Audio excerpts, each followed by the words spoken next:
Hello. Wait. I think I forgot to boot up the chat. It's just me talking to the void. Hey everybody, how are we doing this? What is it? Is it Tuesday? I'm sorry. I'm completely losing track of time at this point. Yes, it's Tuesday. Did y'all know that I'm actually, hold on, wait.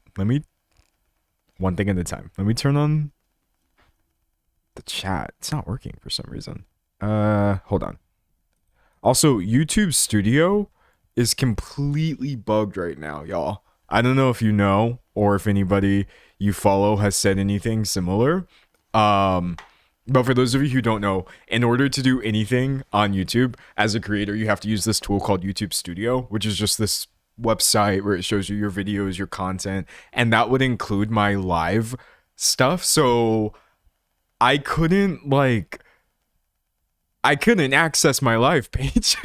I just basically had to guess and hope that my live is working. But I see all of y'all. Y'all look great. I feel great. I definitely feel better after yesterday's video. Actually, can we talk about that a little bit? Who watched yesterday's video? Did you appreciate that? If you have been, sorry, don't mind me, I'm trying to set up my second monitor. If you've been following the streams for a while, you would have been familiar with everything I said in that video. And actually, even though I recorded that one offline, I actually couldn't have done it without your help because I don't know, when it comes to many things I tried to say on YouTube, like for example, Jim Carrey cloning conspiracy is stupid. I don't have to really think about how to say that. That's a kind of easy take or whatever. But the things that I was saying in yesterday's video, I've been thinking about for months, how to strike that balance between talking about how I'm feeling and also still being respectful of the fact that I'm not the only person in the world, and also really important things are happening. So I feel like it came out really well, and it's mostly just because of the conversations that I've been having with you on this live. So I'm really happy. Thank you. Also, if you're new, hi, welcome. If this is your first stream and you're wondering what the vibe is, it's essentially this for the first 30 minutes or so. I mean, I'm 15 minutes late. Listen, I have a new reason for being late every single time. This time, I actually have a valid reason. Studio is bugged as hell. I do not know what's going on. But hopefully there's no weird, hopefully there's no weird bugs or anything. So you did a great job. Thank you so much. I appreciate it. I really do. But yeah, I feel better. You know what's funny? I feel better after I cried. I cried a little bit in that video. I cut most of it out. But then after I'd finished that, I was like, I feel so much better. Someone said, I swear we talked about this stuff on stream. Every single thing I said in my video yesterday, we talked about on stream beforehand. That was mostly just to let the video viewers know what's going on. Because a large portion of them are just, they have no idea what we're chatting about here. So I wanted to give them a little peek into, my twisted mind. Just kidding. Sorry, that was so cringe. Something from the 2010s jumped out of me in that moment. I actually don't think I have a particularly twisted mind. I'm not gonna lie. I'm a fairly boring dude. But yeah, no, I feel so much better after crying. That's insane. Someone said we love a good cry sesh. Do I need to literally schedule that? Do I need to schedule that? Do I need to be okay, at least once a month, you definitely need to just, not on camera, that wasn't my intention, but just by myself, do I just need to sit and just cry for a second and be boo-hoo, this sucks so bad and I'm scared, and then dry my tears and move on with my life. Maybe I'll feel better. Maybe so. Oh my gosh. Someone said insert Joker meme, for real, for real. Okay, so on today's menu of technical difficulties, because we always have one, it seems like my second monitor wants to act buggy. All right, while I'm trying to fix that, I will address something else. Someone said I cry too much to schedule it. You know what? Valid. I've talked about this on stream before, but like the older I get, bro, I just cry on a dime. On a dime. When I was like 20, 21, 22, nothing. No tears. I mean, I guess I would cry if things were like genuinely extreme. They were just truly horrible. Yes, I might cry like a normal human being, but just feeling vaguely emotional had no effect on me. But as I get older and older and older, I'm like, oh, I have love for you, cries. Oh no, I feel overwhelmed, cries. And I don't care. It doesn't matter. It does not matter. Someone said, woohoo, technical difficulties. Yeah, you already know we were never going to get this right off jump, but I am pretty excited. Okay, another thing I would like to talk about. I said that I wasn't going to cover this Jim Carrey scenario, but if you have been following it, I think I said that the very day after it happened. It literally just turned so insane. I think the reason, I had many reasons for why I did not want to talk about it, which I will still be reiterating in this video. Speculating on people's physical appearance is not the move, but like I thought the day after this went viral that it was mostly just going to be like fringe people online talking about this. But now that the situation's over, I know that there's already been way too much discourse. I wanted to do like a kind of postmortem / retrospective on it because I think I'm a little shocked by how mainstream that was. Somebody said, thank you for covering it. It's confusing me a lot. Don't worry. I took a point by point approach. So any single thing that somebody gave you as a reason for why this is confusing, we're going to actually look at it. We're going to look at, oh, his eyes looked a certain way. Oh, he looked like this a week ago or 4 months ago or whatever. Because like, I swear to God, things like this have always happened on the internet, but they used to be relegated to like just corners. I mean, I don't want to spoil my video before I get into it. It's just wild. Someone said the whole situation is so bizarre at this point. Someone said, but Timoteo Chameleon. Oh no, we're trust. That video is coming. I want to talk about Timothy. I'm kind of excited about it because like, how to word this? I feel like, I mean, I know I'm a broken record with the nuance thing. I feel like there is a sort of nuance to this Timothy Chalamet thing. Here you're getting a preview of our next stream. And this is literally old news. I haven't come up with this idea. We've been doing this for as long as celebrity has existed. But at this point, you may as well view somebody getting popular as part of their downfall. Does that make sense? If not, let me explain that a little clearer. Now, anytime I see somebody being almost universally loved online, you can essentially just mark it on your calendar and then just project forward 3 years, 4 years, 5 years until everybody decides that this person is actually Satan. And it doesn't help if the person in question does things that are problematic. Like Timothy Chalamet does have things that are actually worth criticizing, but like anybody who is popular right now and beloved will probably wind up experiencing a Timothy Chalamet reversal of fortune. I just think that is 100% the way the internet works. So count your days, I guess. Someone said the attention economy is a nightmare for real. It is. And like, it's worse for different kinds of people for sure. It's interesting seeing it in Timothy's case. Okay, wait. I forgot that I was trying to fix my monitor. Okay, take 2. Monitor, please work. I want you to work. Everything else seems sort of fine. Almost. Anytime I bring up my projection settings for where I can send my screen, let me restart my PC. It always brings up somebody's TV, which is so funny. I don't know whose TV this is because the make and model that it has for me to project to, that's not my television. I don't own an LG TV. So my biggest fear is one day I'm going to go like project to my second monitor, but I click this person's TV and whoever, I don't know, they could be above me, next to me, below me, and they're just going to get this like OneDrive Word document about like this celebrity, people online are talking about this, and then they're going to be like, oh, that's what he does. We knew he didn't have a real job. It's my biggest fear is that I'm going to project my nonsense to somebody else's TV, which is a pretty apt metaphor for how I walk through life. Just kind of scared one day.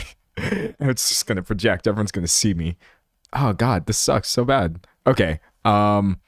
You know what, chat? It wouldn't be my first time streaming without a second monitor. So if that's what we have to do, that's what we have to do. And that's on period. Someone said it's mine. Sorry. Yeah, sorry if I stream my Jim Carrey conspiracy theory outline to your LG TV. This is a bit. Try being an influencer for a day. For real, for real. Someone said, hey, just getting in. Hey, welcome. I feel so like... I don't know how to describe it, but like I feel a little bit back, which is nice for sure, for sure.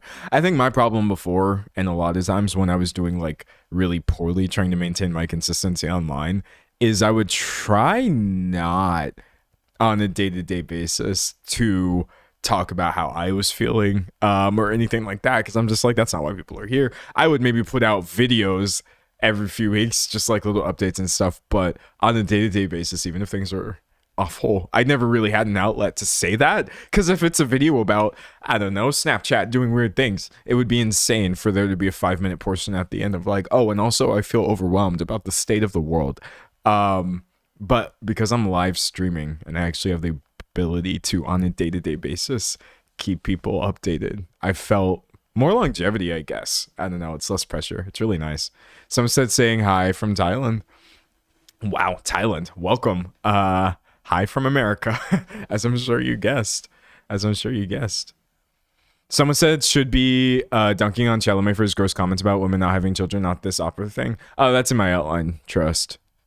Okay, so people in general, I mean, not speaking about Timothy Chalamet specifically, but people in general are so weird about you not having kids. We've talked about this already. I don't understand it, man. And I also know that I'm not the kind of person who should even be having a kid, because I'm like, they're just kids. What do you mean?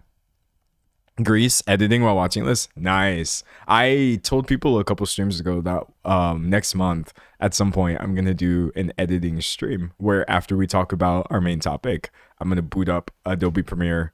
Unfortunately, I use Premiere, and show you all how a video typically gets edited. I think it's going to be really fun.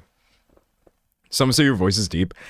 I feel like I have an interesting voice because it is deep, but then I also talk high simultaneously.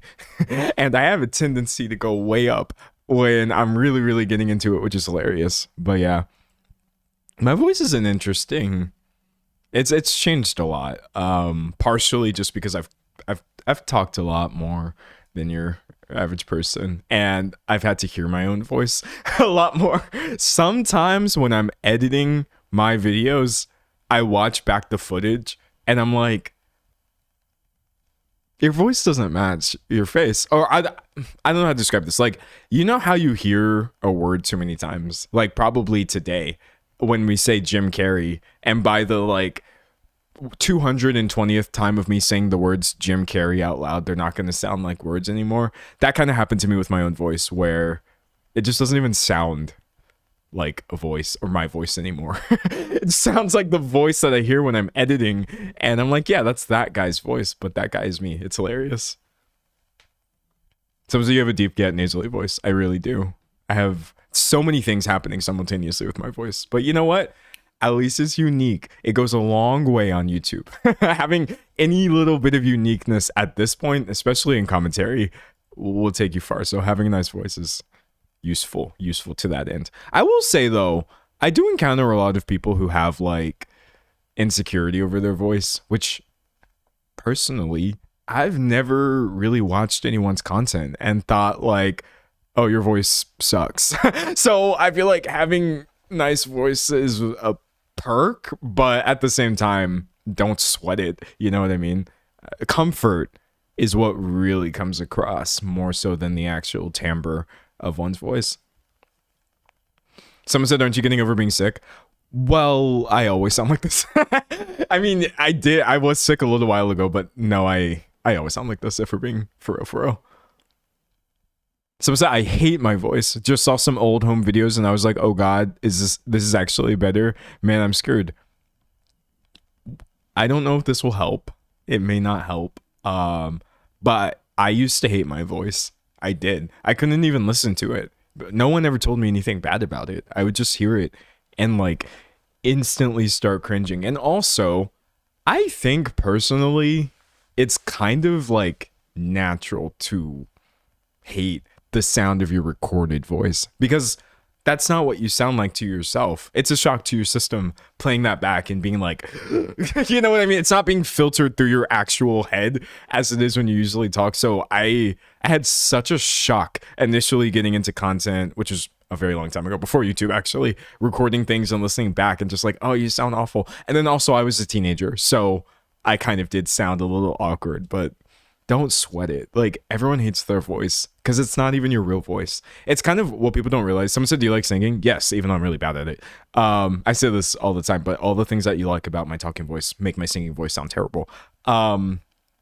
It's the same thing with your appearance, though. A lot of people hate their appearance, but y'all don't even realize that, like, what you're seeing is not how you actually look to other people. What you see in the mirror is not really how you look to other people. What you see on camera is definitely a horrible representation of the way that you look. So don't sweat it. Don't sweat your appearance. Don't sweat any of the outside of you. Just make sure that you're coming from a good place on the inside and you'll be fine. You'll be fine. Someone said, you go to karaoke? No, I don't want to subject other people.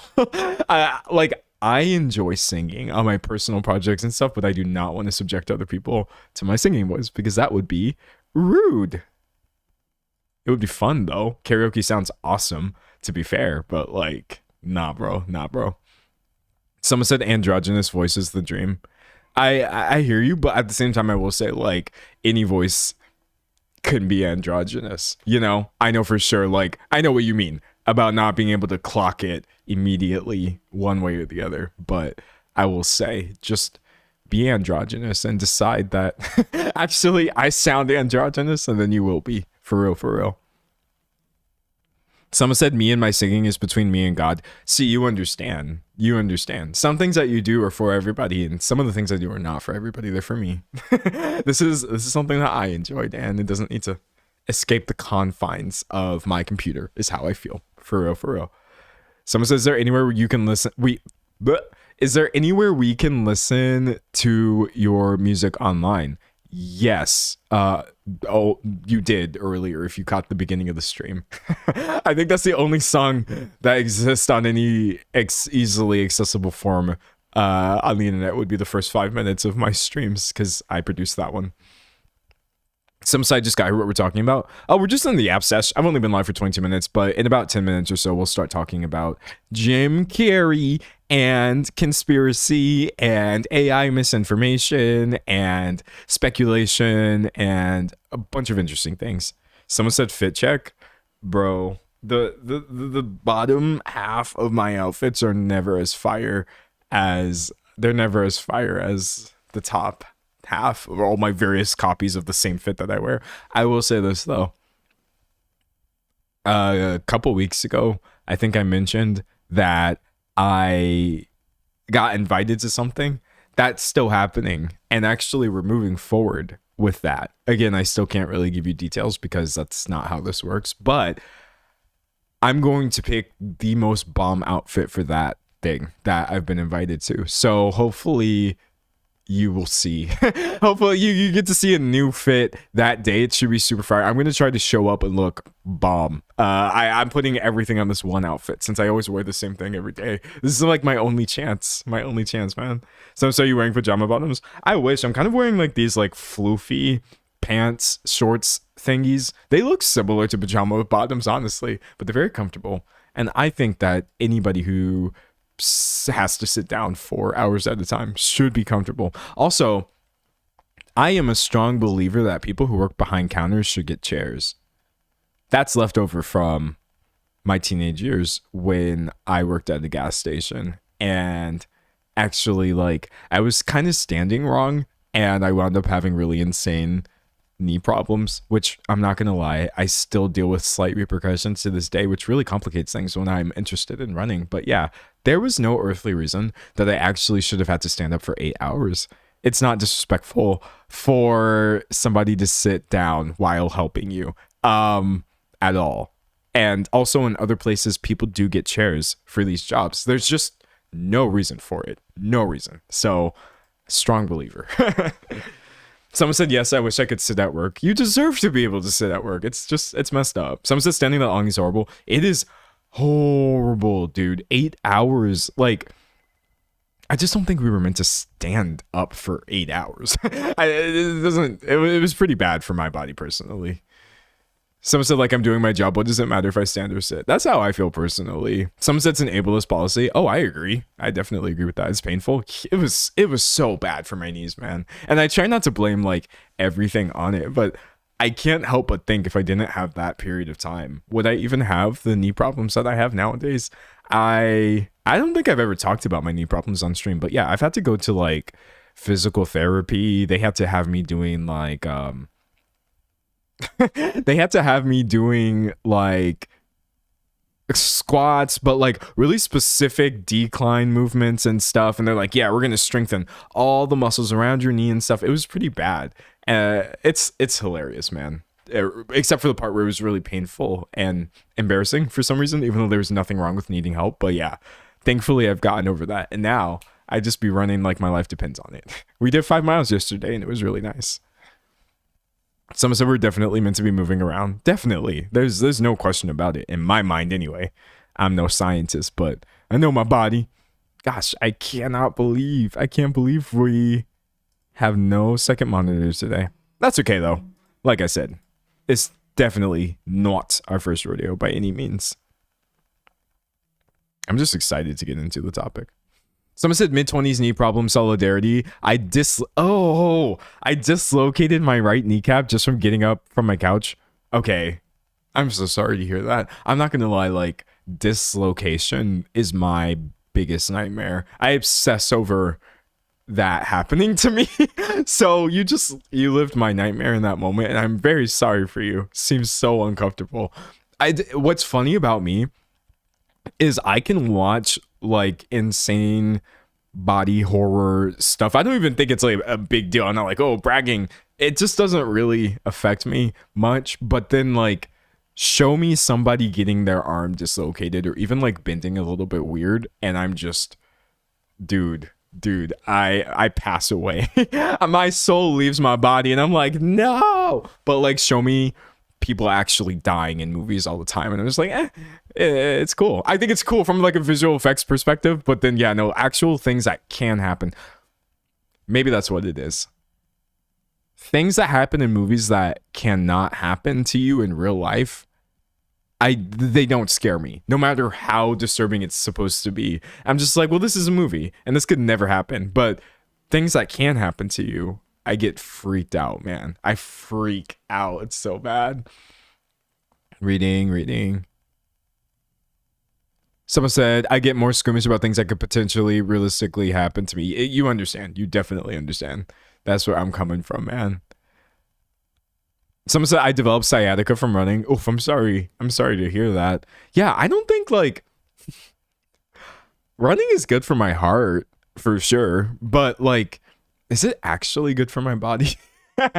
Is a question I ask myself every day when I'm like 75% of the way through a run, and I'm just like, oh, is this supposed to like feel like this? But then I finish and I'm just like, never mind.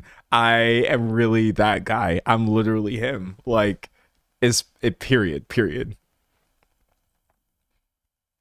Reading. Someone say EDS warriors rise up. Oh yeah, no. I could not. Some said that's how I feel about scary movies. I don't find them scary. Yeah, no, sometimes I also just feel like I come across as somebody who is trying to be contrarian or party pooper to my friends because I don't find scary movies scary. I don't usually find sad movies to be sad. Also, a lot of times I don't find funny movies to be funny. So I'm just sitting there and then it's over. And at the end, I'm just kind of like, yeah, no, it was cool. And people will think that I'm literally just trying to be like cool and aloof. But I'm just like, make better movies. Sorry. No, just kidding. That's mean. But like, there are things that can scare me. There are things that can make me laugh or cry. They just have to hit differently. It's not about how extreme it is. It's about whether or not it hits. Someone said autism. Well, well, I'm sure in my case the ADHD or whatever cocktail I've got going on doesn't help. It does not help. Someone said me too because I'm on meds. No, that makes sense though. It really, really does. All right. I'm excited. Wait, that's interesting. Someone said, I don't enjoy most horror movies. It doesn't feel good to watch women get punished for normal things. Not with horror specifically, but with like psychological thrillers. My friends and I, independently, we know it already existed. We came up with this term, which is called like, this is just a women suffering movie. Or like anytime you have a movie that is about like a woman and it's a thriller and she's experiencing something and like a lot of times she will descend into madness. I read a lot of thrillers, or I did at one point. I had a thriller era. They were my hyperfixation.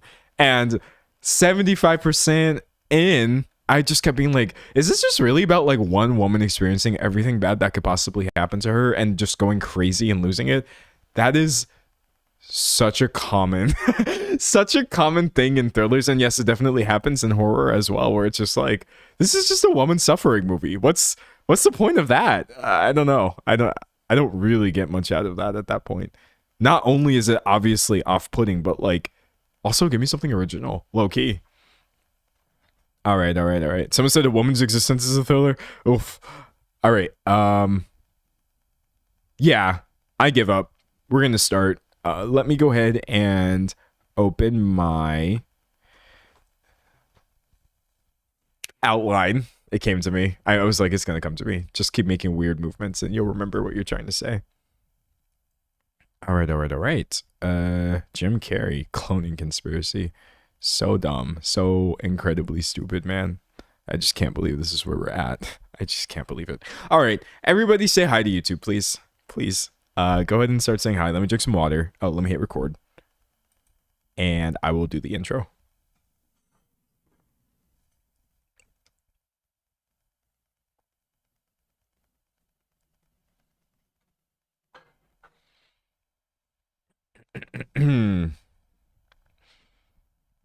Vocal warm-ups. No, we don't need those. Wait. Me forgetting what was in my actual outline. Oh, yeah, okay. I literally was not going to talk about this, but it went so viral, it turned so stupid that, you know what? Here we are. If you had told me Jim Carrey cloning conspiracy would get to the point where you have people like Megan Fox, Katy Perry, Wiz Khalifa weighing in, just taking the internet by storm, the most insane fan theories that you could possibly come up with actually being adopted by the mainstream, I should have believed you. I should have known that it would turn into this, but you know what? Let's just get into it. Okay, there we go. Let me just tell people what's going on. Hi, I'm D'Angelo, and this video is about plastic surgery, parasocial stands, and why this particular kind of speculation never ends well. Yeah, that was fire. Let's go. I liked it. All right, let's go. Someone said I can't wait until you get into the eye color change. Yeah, I'm interested to see how this stream goes because reasons that will become apparent to you soon. So, Jim Carrey recently went to the César Awards, which is a French film award ceremony, and his appearance has caused so much his appearance has caused so much conversation online at this point because I will agree he does look a bit different than Jim Carrey in our sort of cultural memory. All right. Let's just pull him up. Enough burying the lead. So this is Jimbo. This is Jim at the award ceremony. Definitely looks a bit different than he used to. There could be any number of reasons why this is the case. We're gonna see him throughout this video from so many different angles, so many different camera setups, etc. But I will say, if you just were to Google Jim Carrey neutrally, you are going to get different results. Yes, at one point, fairly recently, he did look a bit different. Okay. So look, I'm not gonna gaslight you all and say like, no, he looks identical. Obviously, I understand why people had a reaction to this. That being said, I think like this is a more fair recent picture of Jim Carrey that did not cause any controversy. People agreed this was him, and this is sort of what we're dealing with now. Okay. Somebody said nothing can convince me that's him. Well, I hope I can, because that's kind of why I'm here today. So, checking my outline. I will say, someone said, let's get a side by side. Okay, sure. I can do that for you. We have the power of the internet. This is my own side by side that I'm making right now, which I actually think is fairly fair as far as comparisons go. Okay. Side by side, Jimbo, go. I'll stop calling him Jimbo at some point. Wait, okay, the chat's kind of covering it a little bit. Hold on, let me move this over. That way we have... What? He doesn't know how to use a computer chat, even though it's his actual job. Okay. Side by side, Jimbo, go. This is my bro. He's not my bro. I don't know him, which is actually a really big point in my video. The parasocial just nonsense is off the charts here. But like, dare I say that this is obviously the same person? To me, that's just my initial impression. We're gonna point by point go through people talking about the eyes, talking about the mannerisms, the left versus right-handedness, but like, you know, we're starting off strong. I think your reaction to this video very much depends on your reaction to these two pictures, because if at the end of the day you don't think that this is the same person, then almost nothing I say is going to matter. But I'm gonna try anyway. Certainly. All right, so back to the outline. Let's see what we got. Oh, okay, yeah, the conspiracy theory videos. Okay, so because of this galore, you've got videos like this doing absolute numbers on TikTok. Wait, I just realized I need to fix my audio a little bit. Otherwise, I'm not going to hear jack squat. Okay. All right. We are go. Even though I feel like the audio is going to be terrible. Oh, no, please. I don't want the Wait, is this the right video? Oh my god. Wait. This isn't even the right video. Sorry. Where am I in my list? Okay, it was on this TikTok. Here, you know what? Watch me pull a source in real time. It was on this TikTok called Entertainment Tales. And I was like, oh man. Hey, he did it. Okay, so it was... Wow, this person is on the grind. Okay, tangent. Short form, like, entertainment news creators are just built different. I know I used to post every single day, but like, this is wild. So we have Selena Gomez kissing Benny Blanco's feet. That's not what I'm looking for here. Okay, here we go. Did you notice Jim? Is it the eyes one? Yeah, it's this one right here. Did you notice Jim Carrey's blue eyes? Nope. Okay. I'm gonna turn the volume up a little bit for you. Maybe something like that. People in chat saying that's not him. Chat, okay, one thing at a time, man. one thing at a time. So Did you notice Jim Carrey's blue eyes? Nobody realized that the person accepting the award at the 51st César Awards was actually Jim Carrey's body double. First, Jim Carrey's eyes have always been a deep brown, especially during The Mask and The Truman Show era. Those eyes... Jim Carrey. So, oh, well, my bad. I lost it. A lot of that's not him. It's a body double. It's a clone, which, first of all, let's start with the cloning conspiracy because that's the easiest one to debunk. Obviously, it's not a clone, even if that wasn't Jim Carrey. Okay, I'm not even going to entertain that. I strongly encourage anybody who believes that to look into the history of cloning. Actually, you were seeing a lot of people say to people like me, you should look into the history of cloning. They cloned a sheep in the 90s. And I'm like, yes, by having the sheep be given birth to and be a different age than the original clone of the sheep, that is how cloning works. And you cannot create a perfect biological copy of somebody in real time. That technology doesn't exist. Anyways, but let's get into the body double of it all. So in the TikTok comments, which you might be thinking to yourself right now, like, oh no, it's people on TikTok. Well, I don't know how to like make this bigger. Oh, wait a second. I was going to practice something on this live stream. I was going to practice doing this shortcut I found out about. Oh, look at that.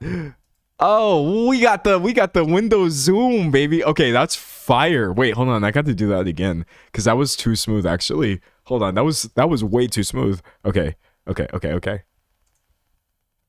That is super hot fire. Okay, great. Why does it do a pop-up though? Every single time. I don't want the pop-up. Okay, never mind. It didn't pop up this time. Anyways, so you have people in the TikTok comments, in all seriousness, saying things like hold on, wait, let me just find some. Oh, this was him a year ago, posting pictures where he obviously looks different, saying, I want to see the real Jim Carrey right MFing now. This new Jim Carrey seems very excited about being famous. I think Jim Carrey pulled this stunt on purpose to prove a point about the media, sending a body double out to dupe us all. To be fair, does sound very Jim Carrey-esque. You know what I mean? But that's just truly not what happened here. Someone said, how do you zoom like this? Well, I'm on a Windows computer and I just pressed Windows key and plus, and then was like, swoop. It was really great. That's not Jim Carrey. Jim Carrey doesn't give an F about awards. That's how we know it isn't him. And you notice right here, me not knowing how to zoom out yet. Okay, wait. Whoa. You notice this video was talking about the eye color. So you know what? Let's just start there. Let's just go ahead and start there.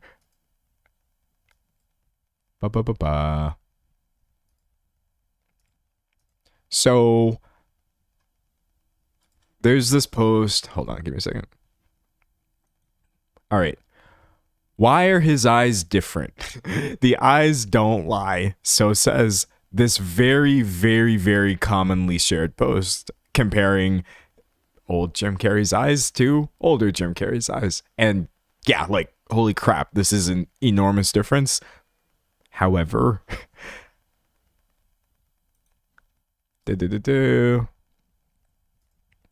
my brother in Christ has hazel eyes, objectively, and we'll start with the color before getting into the shape. This is just a thing that hazel eyes do. It's very much a feature, not a bug. I have pictures here. This is all the same person's eyes. As you can see, they look anywhere from straight up brown to straight up green, depending on the light, more so depending on which part of their eye the light is like hitting. Someone said the upper bluff is bad. We're going to get into the upper bluff in a second here. And so Jim himself, even in this appearance at that award ceremony, you can see that his eyes range anywhere from what I would say is his typical color to looking like super, super blue, which is really throwing people off, kind of greenish, bluish. But like these dark eyes right here are 100% the same as they've always been. Let's see. I also, if you're watching this video thinking like, dude, this is so stupid that you're explaining two pictures of the same person are the same person, I would think so too. Had this not gotten so deeply out of hand that now half the internet seems genuinely confused about this. Anyway, my brother, 20 plus years ago, on the cover for Eternal Sunshine, which is a really great movie, by the way. You've got the same sort of really light blue going on here that you're seeing here. So Jim Carrey eye color is not really enough to sway me at this point. I'm sorry. Someone said it's not blue, it's gray, but it looks blue because of color theory. Yeah, I will agree. Like, his eyes aren't blue at all. He doesn't have blue eyes, and they're still greenish gray here, as they always are, but you just can't really see the brown in them, and I think that is what's throwing people. It makes sense. Someone said call it out, it's the same eyes. It's 100% the same eyes Jim Carrey has always had. Now, let's get into the shape, though. These eyes are not shaped the same. They're truly not. Hold on. I'm pressing the wrong buttons. So I'll give you an example of that. Even on this post right here where somebody's asking like, why are his eyes a different color? You can see the person responding upper left. By the way, this is Heather Shaw, and we're going to talk about her later because she got accused of being Jim Carrey's body double, which is like, the layers to this are unbelievable. For those of you who don't know what an upper blepharoplasty, that is not an easy word. For those of you who don't know what an upper blepharoplasty is, it's essentially a surgery that affects your upper eyelids, right? Let's see. I feel like one of those hack plastic surgeons on YouTube who's like, oh, this is the surgery that this person has had. But like, we do literally have eyes. This extra upper eyelid space that we're seeing right here is a really common procedure, actually. Let me pull my other upper bleph photo. Here you are. Oh man, I already have too many tabs open. Having one monitor is painful, even though I always have too many tabs open. Here's another individual. I just pulled this from a random plastic surgery website where you can see they had quite pronounced hooded eyes, as Jim Carrey used to, and by the end of the surgery also had that additional space. Now, I will say, like, in Jim Carrey's case, it's kind of extreme. My theory, even though I don't even think this is a theory, I just feel like this just makes sense. Like, the eyes literally are the windows to the soul. And so any sort of change around your eye is going to make you kind of not look like yourself. Period. If I was to do something to my eyes, it would be like, oh, what happened to D'Angelo? It's just unavoidable that the gut reaction looking at this person is just like, that's not Jim Carrey. But with that being said, and I saw somebody in my chat pointed out, you're beating me here, you're faster than me. Upper bleph, medical reasons. Blepharoplasty can also be a medical procedure. It's not actually purely cosmetic surgery, right? Having excess skin up there can be detrimental actually to your vision, especially as the Mayo Clinic points out with age. This can just be uncomfortable for people. And so I think we're going to get into this. There's a lot of discourse right now about like Jim Carrey would never get plastic surgery for any reason. Well, first of all, you don't know that. But secondly, he literally could have just done it for medical reasons. So someone said it can be just medical and is common. Yeah, I really want to point out, like, there's just truly, that's not Jim Carrey. There's just truly no reason in my mind to judge him over changing that area around his eyes. All right. Let's keep going. Someone said my granddad had to get that done for vision. Yeah, no, it happens, chat. It's a real thing. I'm not part of the deep state. Let me tell you something that actually genuinely happened, so you can understand why I am coming at this the way that I am. Oh my, it's me. Okay, that was scary. Big channel. Big channel. Penguin Zero, Moist Critical. He talked about this a week ago when it was actually happening. And out of curiosity, I made the horrible mistake of reading these comments. And you had people calling Charlie in this video. You had to scroll a bit to find these. Literally, like, he was paid off to do this. He was a proponent of the deep state. Charlie was gaslighting his audience by making really similar points to what I'm saying in this video, which I actually am pretty sure are just like the coldest takes ever. It's a mess, man. It's a mess. So if even a very mild opinion on this gets you labeled some sort of like, I don't know, op, I can't imagine how much fun people are going to have with this video. Someone said you and me both, D'Angelo. Yeah, no, I should not have read those comments. I made a mistake, brother. I made a mistake. Some said we both made that mistake. Yeah, no, it's stupid on my part. But anyways, getting back into this. All right, so I'm going to move on from the eye scenario. I agree with the conspiracy theorist. Jim Carrey's eyes look completely different shape-wise, but he obviously did this intentional. And I do not agree that they are a different color. They're just objectively not. Okay. Now I would like to talk about how did he change so much in a matter of a week? You see that one a lot. Here, let's pull it right here. All right. I'm gonna try my trick again. I shouldn't call it a trick. This is actually a useful accessibility feature, but for me, it's just a little trick. Okay.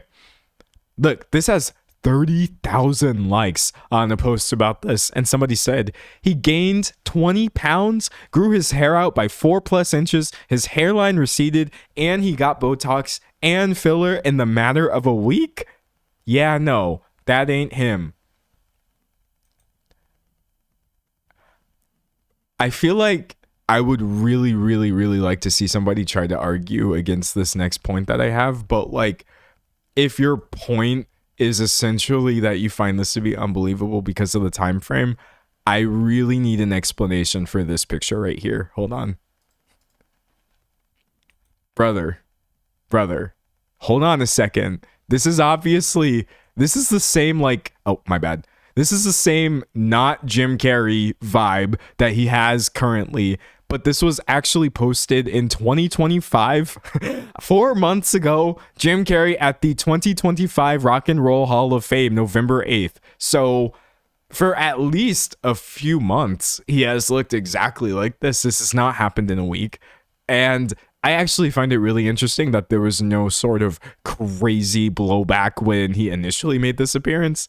And if I was to compare that to, wait, where?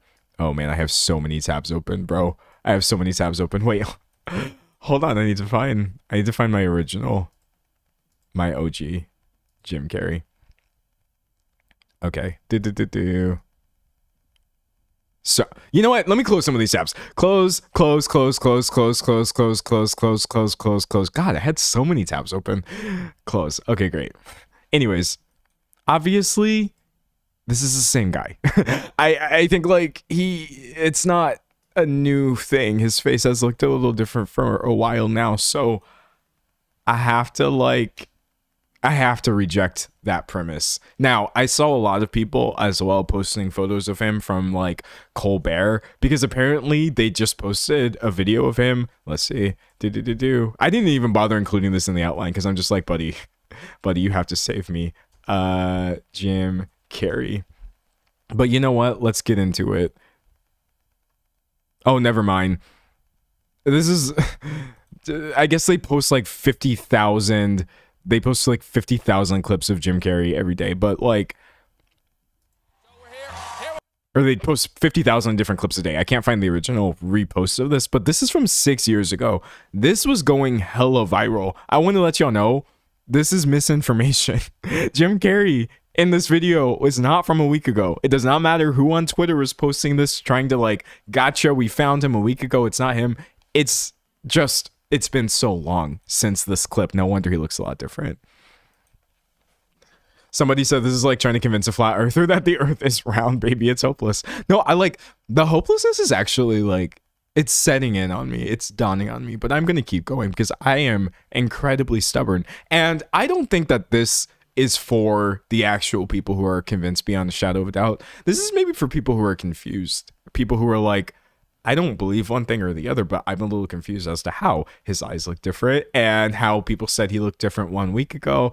and he was speaking French and doing all these other things. Like, I don't think everybody who was confused was a conspiracy theorist. So that's kind of the middle ground I'm trying to help right now, hopefully.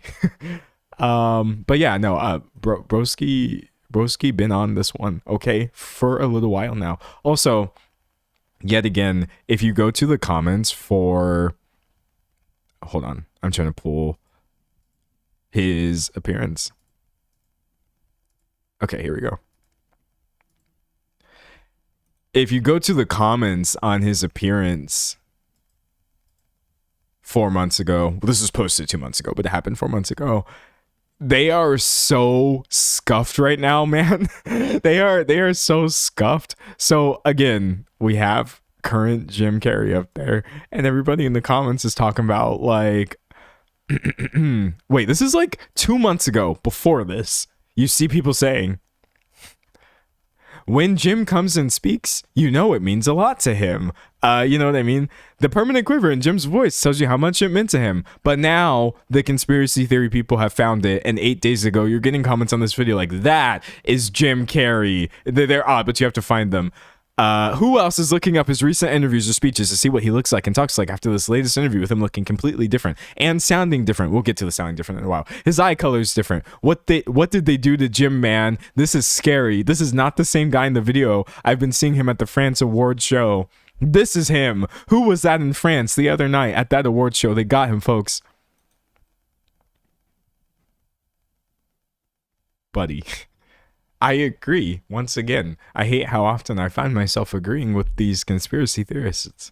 Yes, this is undeniably Jim Carrey in this video from 4 months ago. It just happens to be that he also looks incredibly similar to the way he does right now at the French award ceremony. So, God, I am really struggling to wrap my head around this. So much. Someone said these people can vote. Oh God. Okay. I'm not going to think about that at all. Moving on from the 4 month ago appearance in which he looked literally identical. Let's go ahead and talk about how he was acting different. You get a lot of commentary on like, oh, Jim Carrey doesn't act the way that he did in these videos from the French award ceremony. This person, oh, wow, they're gone. This person said, he acted like he was excited about the attention and fame, which is something someone not used to it would do. Totally not Jim Carrey. Very commonly repeated statement about Jim, and I have no idea what they're talking about, honestly. I really don't understand. Have you never actually like watched a clip of Jim Carrey? Hold on, let me see. Sorry for diving like head first into conspiracyville here, but like this, people were trying to say because this Jim Carrey said I'm dead on camera, that's essentially him trying to signal to us.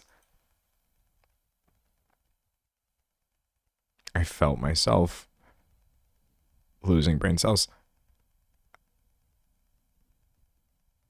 I can do this. I'm trying to put the brain cells back into my brain. Please stop leaving my brain.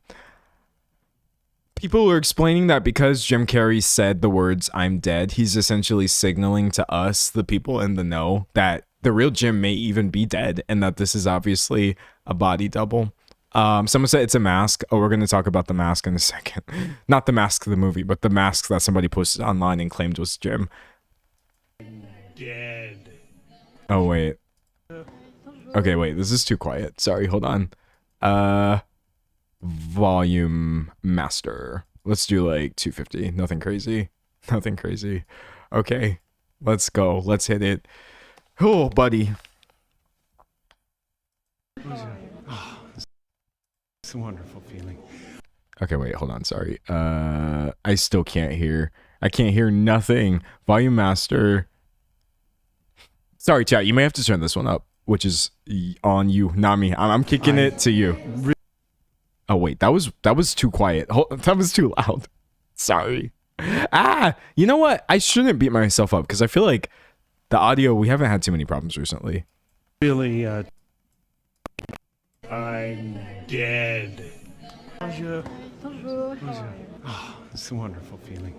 I really took on a pretty big challenge trying to do my speech in French. So, I wrote it and I researched it and I practiced it like crazy. But, it's, then I watched everybody like talking 1,000 miles an hour up there receiving their awards. And I was like, I'm dead. And I was Like, who else would that be?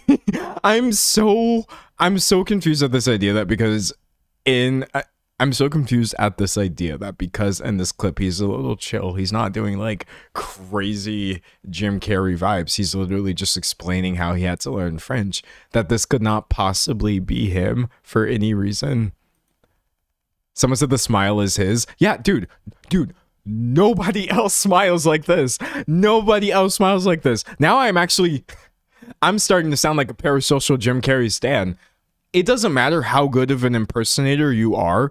Nobody can actually make like he made like 3 or 4 different faces in this interview that I don't think other human beings could possibly do, man.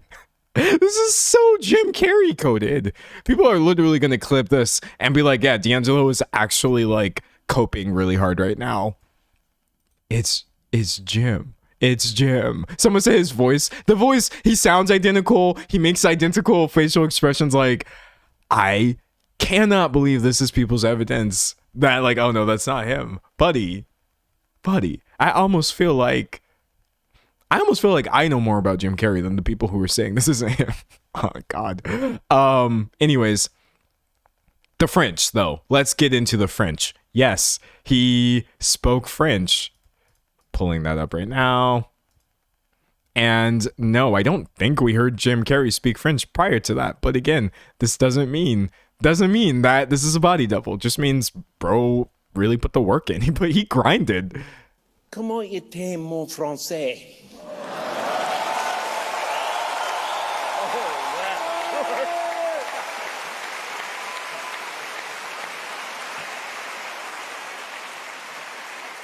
Presque mediocre, no? I'm finna fight y'all. I will actually.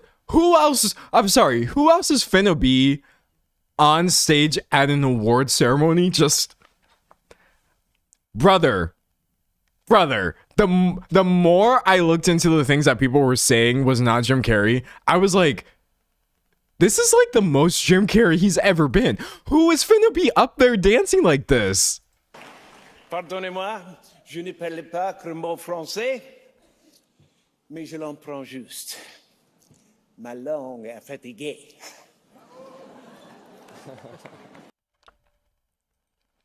Brother.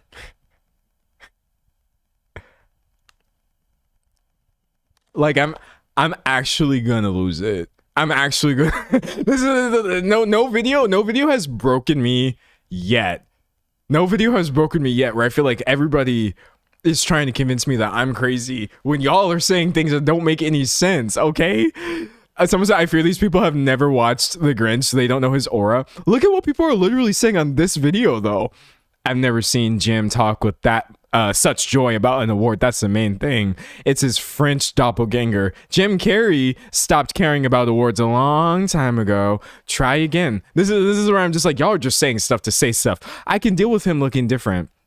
That can sort of be explained away, but WTF, his entire energy, his mannerisms, his voice, his humor, everything is different. Jim Carrey literally went to an award ceremony, looked around, said, it's Jim Carreying time, and then started Jim Carreying all over the place. And now people are trying to convince me that it's not possibly him. It's some sort of uncanny imposter who is nailing his smile, his manner. The things that they're saying are not Jim, are so deeply Jim. This is so dumb. Jim Carrey from Temu. It's like watching a Mad sketch. Is this guy real or an actor? Now I feel like I'm a star in the Truman Show. Help me. That's not my Jim Carrey. Dude, the people in this conspiracy, they don't even know who Jim Carrey is. This is wild.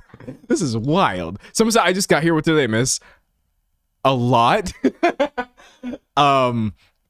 We're just talking about how utterly ridiculous I find this Jim Carrey conspiracy, and how when you look at the things that people are saying are not him, that's when you realize, like, oh, that was 100% him. Anyways, let's see what else I have in my outline. We talked about the eye color, the eye shape, changing in a week. Oh, he's acting different or whatever. Okay. Excuse me. This is one that I can't really like debunk for you all. I just feel like you're just going to have to accept it. So apparently Jim Carrey is left-handed or something. And everybody was saying that he was signing with like the right hand. He's signing with the wrong hand. This is another one of those weird videos from this account. Jim Carrey is using his right hand to sign autographs now. No one. Wait, sorry. I'm going to boost the volume a little bit. Okay. That might be somewhat better, maybe. We'll see. Realized that the person who received the. Yeah, that's much better. Okay. Did you notice that Jim Carrey is using his right hand to sign autographs now? No one realized that the person who received the award at the 51st César Film Awards wasn't actually Jim Carrey himself. First, the most obvious flaw. Jim Carrey is a well-known left-handed person. From the classic moves in The Mask to everyday street photos, his left hand has always been his dominant hand. But that night, when he was signing autographs for fans, he used his right hand. After receiving the award, he even deliberately switched the trophy from his left hand to his right. This is like asking a natural right-handed person to suddenly play basketball with their left hand. It's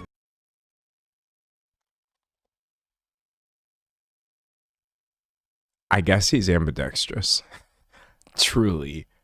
Like, first of all, signing your name is already just a very rote activity. It's something that you could feasibly learn to do with your other hand. I don't really know what to tell you about this one.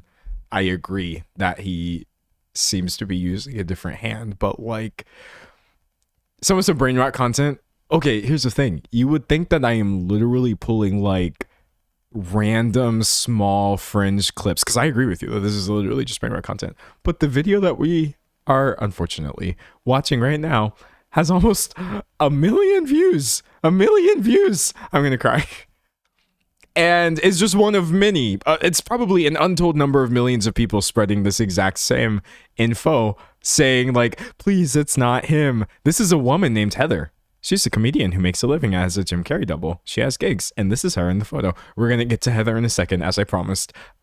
Who is this? This is him 9 days before. We've already established that that's not him. That's from 6 years ago. Dude, I just, the eyes are back. Is Jim Carrey died? No, thank God. I don't want that to happen. Oh, this one's really funny. I don't care what people are saying. That is the worst clone. That's the worst clone they created so far. That is not, what did they do to real Jim Carrey? Having a facelift does not change the way you think and speak. I will miss you, Jim. Baby, he's alive. He's not dead. And I'm so happy. Actually, don't even put that energy into the atmosphere. Don't do it. This is such a, like, someone said ambiphobia. Yeah, not y'all being bigoted against people who can use both hands. JK. Ambiphobia is a hilarious term. I'm joking a lot. I'm laughing a lot. Parts of this are funny, kind of objectively, like watching a clip of somebody who is obviously one person and saying it's not them. But like, dude, this must suck. This honestly must suck. Or if I put myself in those shoes, I feel like this would suck so bad. I hate this for, dude, I hate the idea of this so much. It's him. We're even going to get into a statement from his rep, a statement from the people there. Like, this isn't really cool at all. Anyways, someone said, I'm so curious on how Jim is going to riff on this and make fun of it. I feel like he hopefully is a stronger person than me. Again, I don't know the guy, but me personally, I would be at home pissed as hell. I'd be like, ain't no way I did the upper left just for y'all, and then the Botox just for y'all to hit me with the clone allegations. No. Anyways. Reading. Someone said, how is cloning still magic to these people? It's widely known how it works. I'll give you an example. This is not, I don't have a source for this. This was just a comment that I read. Somebody said the same thing. This is not how cloning works. And somebody under there said, no. The person was even nicer. They said, if cloning works by essentially taking a being that you still have to give birth to it, and it would result in different ages, how could that have possibly resulted in a Jim Carrey who is 60 something, like the current Jim Carrey? And the conspiracy theorist said, use your imagination. I was like, these people are playing in my face. These people are that I was infuriated. Rage bait doesn't work on me. Well, maybe it does. No, rage bait does work on me. But like, this wasn't even supposed to be rage bait, and I was just sitting there steaming. I was like, why are you telling me to use my imagination when you are literally like fan fictioning right now? I was so pissed off. I was so mad at that. Use your imagination. All right, anyways, the last thing that I have that I want to get into before we start looking at Heather Shaw being accused of being a double and the AI misinformation is this idea that Jim Carrey would never do this. That's what I saw a lot.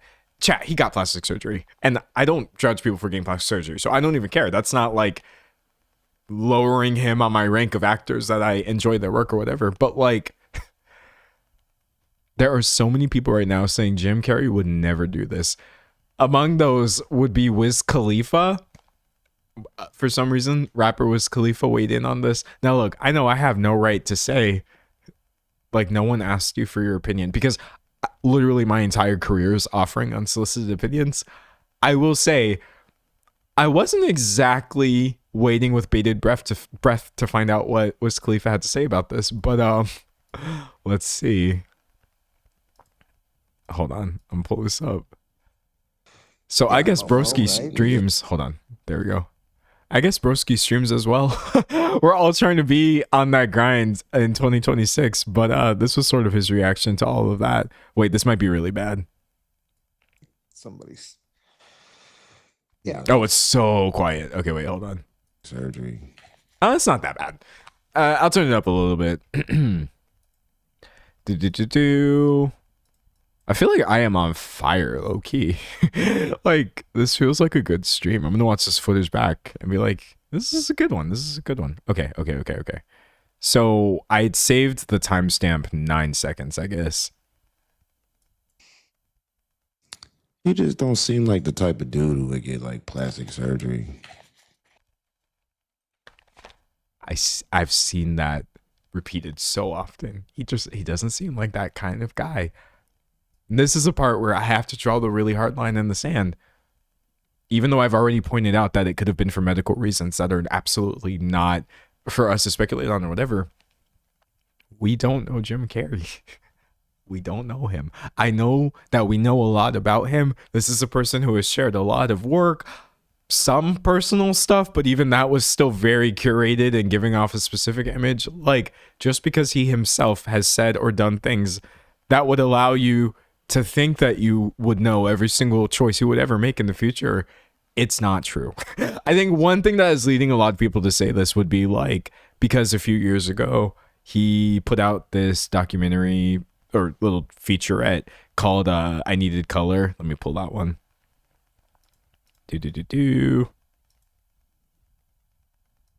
And you know what?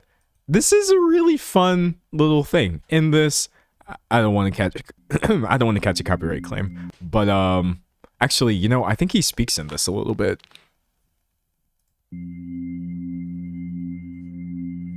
What you do in life chooses you.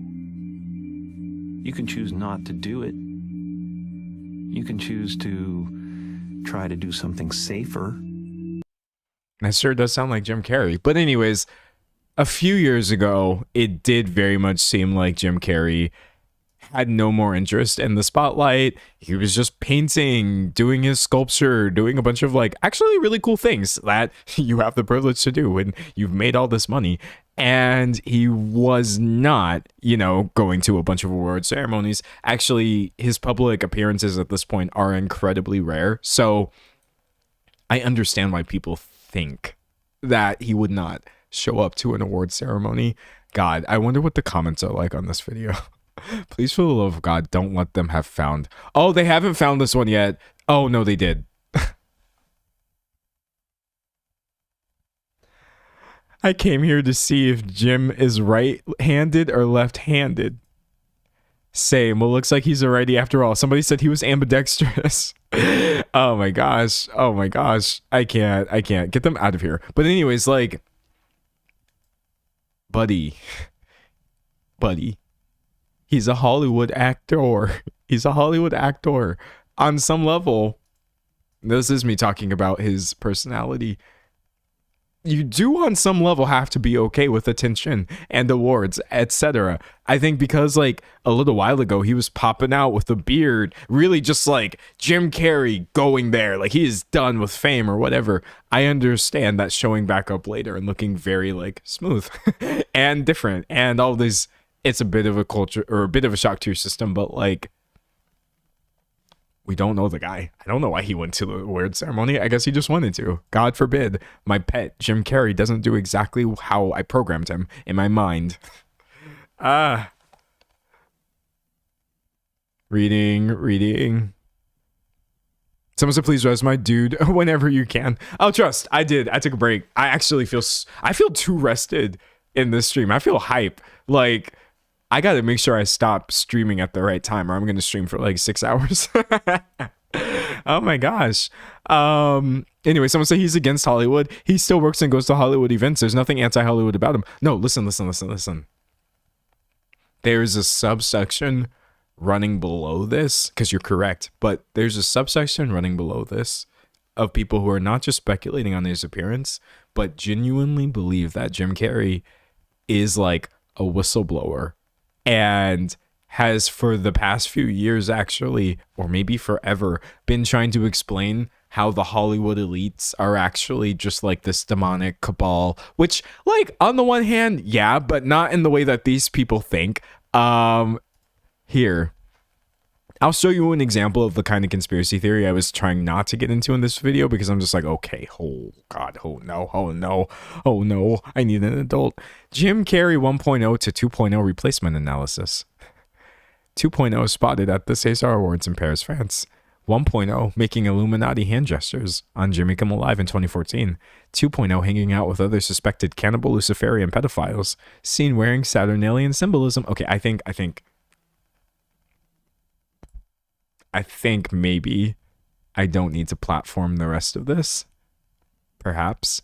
I think I'm going to close this tab because that's a lot of energy, but not before showing you essentially that this literally has still hundreds of likes. Definitely people like playing into this as well. So what I honestly feel like has happened here is that the absolute fringe Jim Carrey conspiracy theorists have like kind of breached containment and some of their energy is now really like, now I sound like I'm describing some sort of demonic process. People have been possessed by Jim Carrey conspiracy theorists and it is wild, man.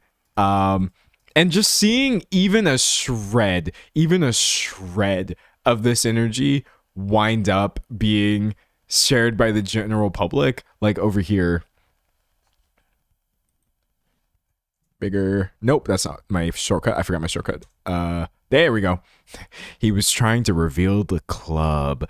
Anyone remember the Kimmel interview? That's 17,000 likes. I like this person here who said adults are believing this. And people in the comments trying to clown this person. You're a sheep. I hate the way conspiracy theorists will start calling you a sheep. When actually OP explains my exact problem with the sheep moniker. I'm a sheep for not believing everything I see? Yeah, that makes sense. And then somebody said bro abbreviated yeah, and then they ratioed them. Okay, at this point you've clearly run out of arguments if you're making fun of the way people type when you still understand what they're saying. Brother, if anything, it is quite sheepish to infallibly stick to a conspiracy theory, no matter how much contrary evidence there is to just assume that it is all made up. It cannot possibly be true. I'm sorry. No one's finna label me a sheep for believing that Jim Carrey was actually Jim Carrey when Jim Carrey went to the award ceremony as Jim Carrey. And as I mentioned, Jim Carreyed all over the... It happened. The phrase doesn't sound like... Jim Carrey's name doesn't sound real anymore. I've said it too many times in this video. I'm losing it. Okay. Moving forward.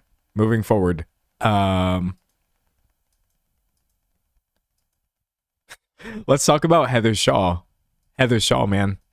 So, comedian Heather Shaw, for years now, has been getting the Jim Carrey lookalike allegations. And I'm going to be honest with you, chat. She's never beating them. She's not going to beat those allegations. This person looks so much like Jim Carrey. It is actually... Oh, wait, let me close the magnifier. It is actually... what's the word I'm looking for? Uncanny. All right. So, I mean, dude. First of all, like, damn. I understand. I understand why a lot of people's minds went to this person when we saw a doppelganger, but like, she herself has obviously pointed out, like, yes, I am the Jim Carrey lady on TikTok. No, I was not in France accepting this award for him. Like, dude, I'm sorry. This is actually kind of crazy. Somebody copy pasted Jim Carrey's face onto this person. But let's go ahead and see what Heather had to say about this. I might have to change the... I'm not his fucking... Yeah, I'm gonna turn it up a little bit. Oh my god, she looks so much like him. She looks so much like him. Okay, volume, let's do like 200. Hopefully that's good enough for you. So, wait. I don't remember which part of this clip I'm supposed to be pulling. I guess I'm skipping 9 seconds in. All right. Buddy. I'm in an air. I don't know how to use TikTok. Me in this video. Everyone keeps tagging me saying that I'm his clone. I'm not his fucking clone. I'm in an airport in New York. If I was his clone, I'd be in a mansion somewhere. And they keep saying that he's been replaced. Honestly, I will say, if there is any celebrity out there who like happens to look like me, and you do want like a doppelganger, she really put me onto this. That sounds like a really cushy life. I just pretend to be you.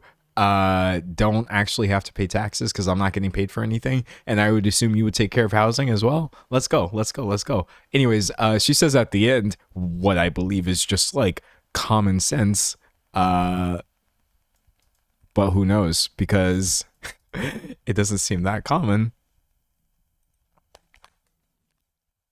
Someone says, do you don't think they look similar? I feel like she looks like the older one. Someone says she's a transphobe. Okay, hold on. I don't know much about this person. I'm just bringing her up because she's part of this larger story. So if she happens to be problematic, sit with that thought and put it in a box for me. All right. I think the man has just had some fillers. I think he looks great for 60 something. I think he looks fine. He looks like a normal aging guy that also got some Botox and fillers. He's not been replaced, guys. And I'm still here. It wasn't Heather Shaw. It wasn't a body double. It definitely was not any sort of clone, because that's not even just humanly possible at this point. And hopefully at no point would that ever be possible. But again, she was definitely getting like hella blasted in the comments of we weren't wrong. Not my voice giving out. What was that about? Hella blasted in the comments saying we weren't wrong. Look up Alexis Stone. That's exact. Oh, this person's just kidding. That's exactly what Jim Carrey's replacement clone would say. But who are you covering for? But like Alexis Stone would be the next person I want to get into. All right, let's see. Someone said my self-esteem would be decimated if people did this to me after surgery. As I said, this sucks so bad. So, who is Alexis Stone? A drag queen, I believe. Actually, it was kind of hard for me to find like a real normal picture of Alexis Stone because I think that this person does all kinds of like crazy transformations and looks and like making it seem as if a lot of surgery has taken place or whatever. There's a lot of skill put into Alexis Stone's craft, but recently, for some reason, Alexis posted this, which truly did some numbers, made everything worse. Wait, hold on. I got to go to IG. Instagram, where are you? Okay, here we go. Oh, wait, my IG's bugging out. Okay, here we go. Alexis Stone as Jim Carrey in Paris. So Alexis claiming that this is just yet another celebrity transformation and posting this honestly horrifying AI generated picture of a Jim Carrey mask. This did so much damage, man. So much damage to any sort of discussion about like truth, credibility. This is why I think that AI pictures in general are just really, really whack, because so many people were saying, okay, well, Alexis Stone has confirmed it. This was the body double. And it's like, no, this is just a horrible, creepy AI photograph. I don't know why would you do this, honestly. So that's also not true. It wasn't Heather. It was not Alexis. It was not a clone. It was not an unidentified double. Somebody said, do people not know how they make these masks? Yeah, no, that's even that kind of mask is not going to result in you looking this realistically like Jim Carrey. Also, just this photo right here, bro, he looks so much like Jim Carrey. He looks so much like Jim Carrey in this photo because it's Jim Carrey. Anyways, and also that was not the only annoying AI pictures that were making their rounds on the internet. Let's see. Oh, wait, but before we get to those, hold on. In Alexis's comment section, you had people saying, Megan Fox, I can't handle any more stress right now. I need to know if this is real. Megan. It's not. It's not real Megan Fox. Jim Carrey wasn't played by a body double. You also have, this comment really took me out because I spent so long trying to decode it, and I realized any amount of time I spent was honestly too much. Katy Perry reacting with the bullseye emoji. What are you saying? Like that Alexis is correct? I don't know, man. That one really took me out. But I was like, this is kind of I'm so glad you're on the right side of history. No, I kind of am. This is kind of where I realize like maybe I should, not that I should talk about this, but maybe this is a little more than I thought. I thought it was just going to be a fringe thing. Like I said, I've been known about the Jim Carrey conspiracy theorists. I thought that this was just them getting a little brave, but realizing that you have people like actual celebrities playing into this, I was like, man, this is utterly ridiculous. With that being said, you also had other AI images being posted, like apparently the real Jim has been spotted in Indiana. Hold on, I'm going to do my zoom trick. It didn't work this time. There we go. Buddy, do you see this little sparkly icon right there? That's Google's Gemini logo. That indicates that this was an AI generated image using Nano Banana. Whoever made this could not even be bothered to crop out the obvious AI watermark. So no, he wasn't spotted in Indiana, and obviously the AI was using older pictures of him. Like, I think the thing about me is like, I accidentally like locked my computer. Hold on. I locked myself out. Okay. Even if I get into this from the perspective of it being like, I'm trying to be a parasocial fan, somebody who actually loves Jim Carrey. I don't love any celebrity. Why would you be disappointed that he got a bit of work done and accepted an award? I think people are kind of acting like Jim Carrey was seen at a MAGA rally. Or Jim Carrey was seen, you know, somewhere crazy where this has completely torpedoed your vision of him that, again, you made up. Like, he hasn't even done anything here that I think is that weird or is that confusing or sad. You know what I mean? Like, you should not be upset over the choices that he's made here. You should not. It's not healthy. It's not a good way of interacting with celebrities at all. Somebody said I'd be Somebody said I'd be disappointed that he spoke French. Okay, I can't speak to that particular comment, but like, buddy, also, I really like that this. Oh wait, I locked my computer again. Okay, I'm not good at my Windows shortcut yet. I really like this image that somebody posted on Reddit. Like, dude, for what has changed? How the actual heck are you possibly going to copy paste a dimple from one human being to another?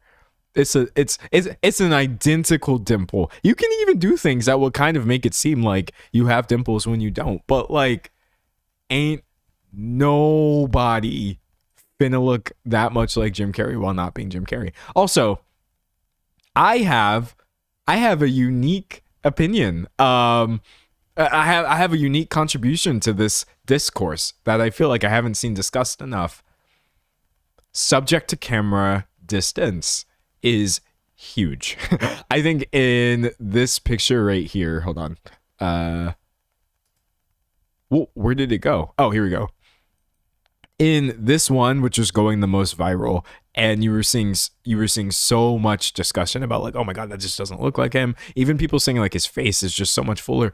Yeah, his face is fuller, but it's not actually that much fuller. A lot of this was because he was being distorted by cameras that were just too close. They were all up in the man's grill. Like, let me show you an example of what I mean.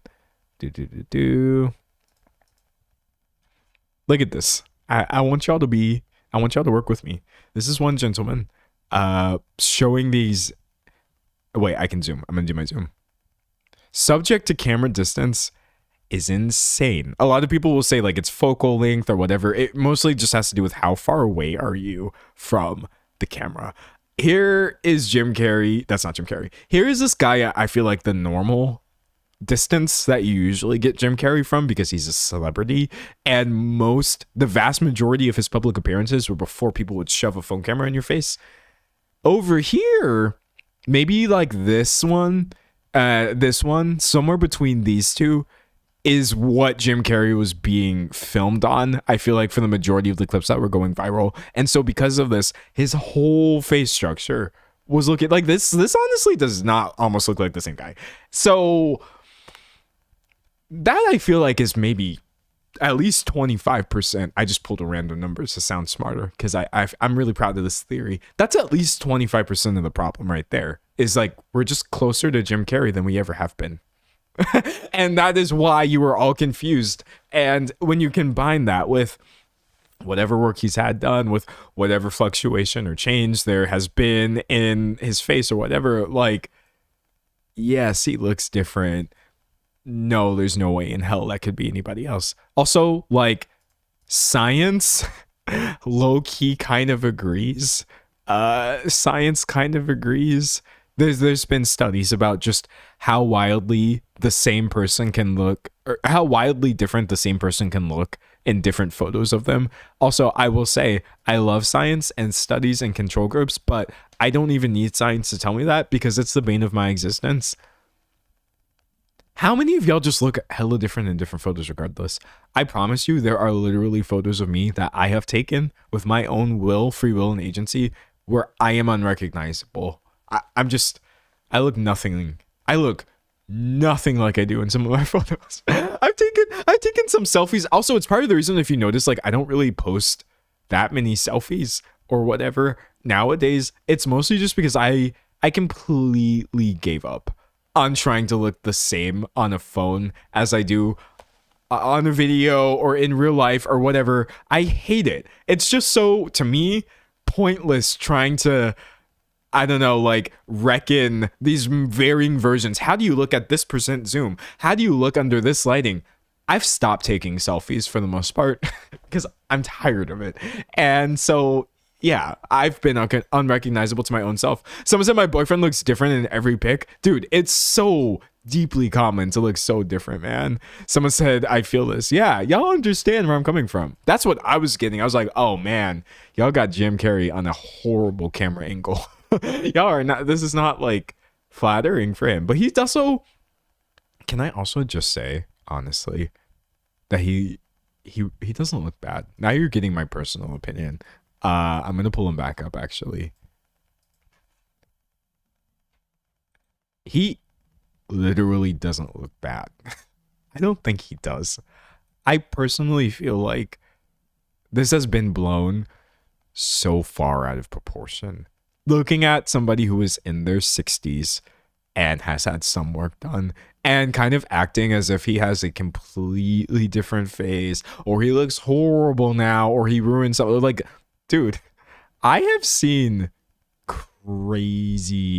crazy plastic surgery happen to people and I've just been like, oh my god, dude, like, what have you done? And people treating Jim Carrey as if he has done the same thing is absolutely wild to me, when he completely looks fine. With that being said, let's see what else I have in my outline. Oh, okay, yeah. There's three other things that I would like to mention that I have not seen talked about nearly enough, that can change your face. Age, obviously. Some people just look different because they get older, period. You could drive yourself crazy trying to figure out why grandpa looks different at age 62 than he did at 55. It's just because he aged. There's nothing special that happened. This is how human bodies work. The second thing would be weight gain. Actually, I really hate so many discussions about... I hate almost all discussions about people's bodies because, like, weight can just change so much about you. Gaining weight, losing weight, it can make you look different, it can make you not look different. There can be so many different reasons for why your face may change, and so I hate that aspect of it. And then the third one that is so deeply important, medication can 100% change your face so dramatically. Moon phase, as it's commonly referred to, is one way of like fat deposits accumulating on your face. It can make you look quote unquote puffier or whatever. There's nothing wrong with your face changing because you gained weight or you aged or you're on medication, period. All three of these things are a perfectly okay reason for you to look a little bit different than you used to. So even though I've mostly been keeping it lighthearted, I still do find it really depressing that this is happening when many people experience the same thing that Jim Carrey is going through for medical reasons, even if we don't know why he looks this way. Someone said antidepressants. Yeah, there's so many different forms of medication that can just straight up change your face, and you might look a little different than you used to. Also, I'm sorry to go like really sad or heavy with it. I'm not trying to make people feel... maybe people should feel a little bit bad, but like, I used to be kind of similar.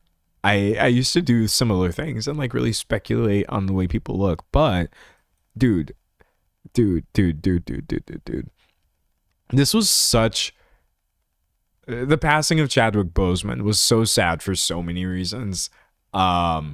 His age, just cancer striking again, all this was so bad, but also one topic that really needs to be taken into consideration is there were similar things happening where he looked a little bit different at the end of his life, and people did not know why. We're clowning, we're just like all this speculation, and then the only explanation we got was when it was too late. So I don't find this productive at all. And by the way, Chadwick Boseman is not the only person that this has happened to. And by the way, I'm also not putting negative energy in the air. Jim Carrey is fine. I would genuinely hope he's fine. I'm just saying, this is how much we don't know about people. This parasocial nonsense is so counterproductive. It's pointless to speculate about these things when it could be literally a life or death or nothing at all. It could literally be nothing. Jim Carrey just, I don't know, got some Botox, the upper left, and maybe gained some weight or did not gain some weight, and he looks different because he's on a different camera. I don't know. And that's why I'm not here to actually offer you reasons for why he looks different. Just reasons for why he's obviously the same person, if that makes more sense. Lastly, let's go ahead and talk about what Jim Carrey's rep said and what the award ceremony said, and then we can finally move on from this, bro. Okay, so in a statement to People magazine, I'm wrong. In a statement to Variety, as reported by People, the general delegate of the award said he came with his partner, his daughter, his grandson, and 12 close friends and family members. His longtime publicist accompanied him. His old friend who's made a film and 2 series with him was there, and they were delighted to see each other again. Y'all really think, now I am going to be parasocial, you really think this man would send a stranger out there with his family to go pretend to be him? That's insane. That's not something somebody would do, honestly. I mean, maybe, but like, dude, it makes so much more sense that this was obviously Jim Carrey. And then as far as his rep, wait, I'm pulling the wrong source right now. Hold on. Oh, there we go.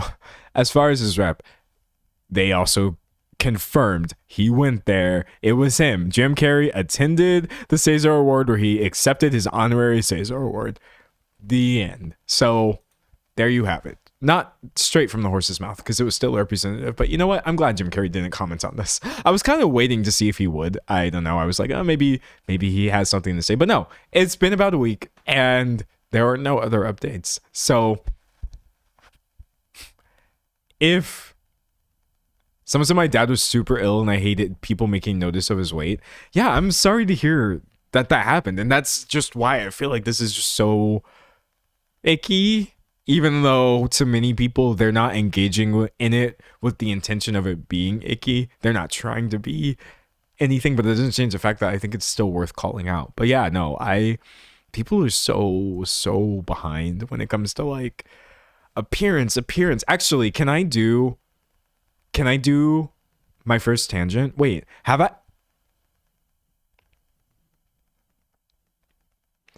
I been on topic for an hour? I'm trying to think back.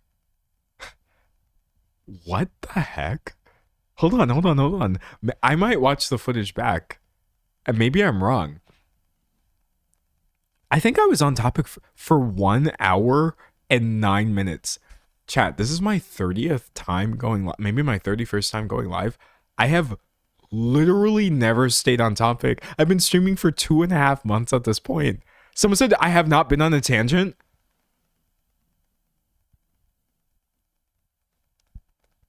Am I a clone? Listen, that is the kind of behavior. Wake up, sheeple. That is the kind of behavior that you need to be questioning. D'Angelo hops on a live stream and actually talks about the topic for 1 hour and 9 minutes without devolving into some niche discussion about video games or gender or music or unrelated celebrities. This is crazy. Someone said I'm not beating the clone allegations. Who did they replace me with? That is actually so scary. Okay, well, in honor of me staying on topic for an entire hour, I will go on an honorary digression and bring up some recent comments. Someone said the plot twist. No, that I'm scared. I'm really scared. This is what happens when I don't talk about topics as soon as they happen, because I think I used to be scared of getting comments of like, oh, D'Angelo, this is old news, or like, we don't need more commentary on the Jim Carrey thing. And you know what? We don't need more commentary on the Jim Carrey thing.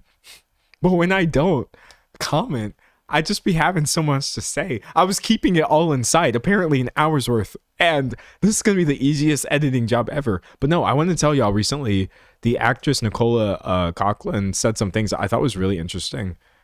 I really hope I'm not mispronouncing her name. She was talking about body. Oh, okay. Holy crap. I was literally just trying to search for her comments on body positivity. And instead, the top comments we're getting, or the top searches, are body measurements and then body type. I mean, even body type is maybe somewhat understandable, but the top reply is you searching for this random woman's measurements. Uh-oh. Okay, that's probably giving you a sign into we're going to be getting into some really weird stuff here. But anyways, she recently said that she does not rock with body positivity at all. Uh-oh. I don't know why that went away. Okay, whatever. I don't know where to find the original thing, but she came out and said like body positivity is not it. She's tired of people calling her like brave, you know what I mean, just for existing. I mean, I don't have her like exact comments on this. One thing she says is the thing I say sometimes that pisses people off is I have no interest in body positivity, and like I know what she means. I've talked about this a little bit a really long time ago in my video about Ozempic, but like I feel like we still have not caught up to body neutrality. It's body neutrality that we need to be having. It really, really, really, really is. Now, granted, I believe on a personal level, it's okay to be body positive and just be like, I like my body. I have body positivity for myself. I'm not trying to take that away from you, right? But I think when it comes to other people, body neutrality is literally you know what? I might include this in the video now that I'm thinking about it. Now that I'm thinking about it, this makes sense because this is all part of a larger issue, which is people's like just willy-nilly free-for-all commentary on everybody's physical appearance. Truly, even though I know in this video I absolutely was guilty of saying, oh, I think Jim Carrey looks great. Well, he doesn't even need that opinion. I do genuinely believe that neutrality is the correct approach. The way somebody looks, at least to you, doesn't matter. And then to yourself, you can be neutral and be like, this is my body. It's not inherently good or bad. You know what I mean? Your weight does not have any sort of like positive or negative connotation to it. Your health is a different thing, and you can't judge somebody's health by looking at their weight or what you think their weight is or whatever.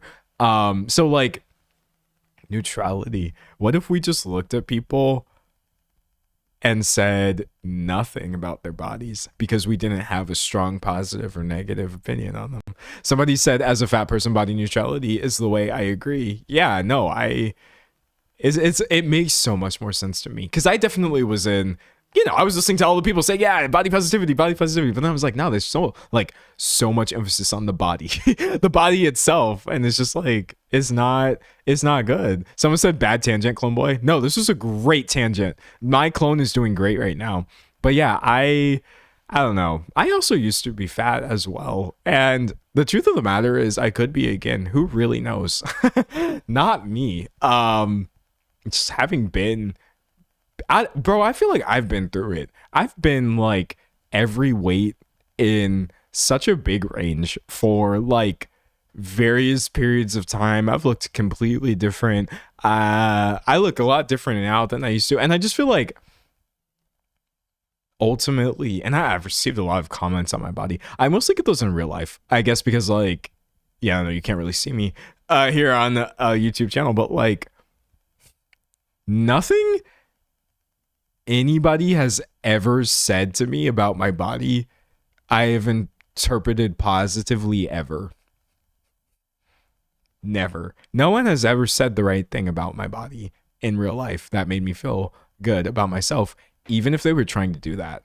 They failed every single time. Telling me like, oh, you look better because you did this, I would feel worse. And I would be like, oh, I didn't think that that's what I was doing. And then it's like, oh, am I what you just said? I would feel worse. Oh, you look better because you changed in this way. And I'd be like, oh, that's not good. I didn't like, there's truly, someone said not body shaming is key. Well, the thing is, I don't think it's enough to try not to body shame people. Now I'm getting it. Hold on. He's doing it. He's doing it right now. One friend. He's doing it right now. All right. So at the risk of being that one friend that's too woke, I don't think it's actually enough to try not to body shame people. I honestly think The only right answer is just never commenting on other people's bodies unless they themselves have initiated this. Because I'm just telling you, it did not matter how well-meaning people were to me. It did not matter what they thought they were saying.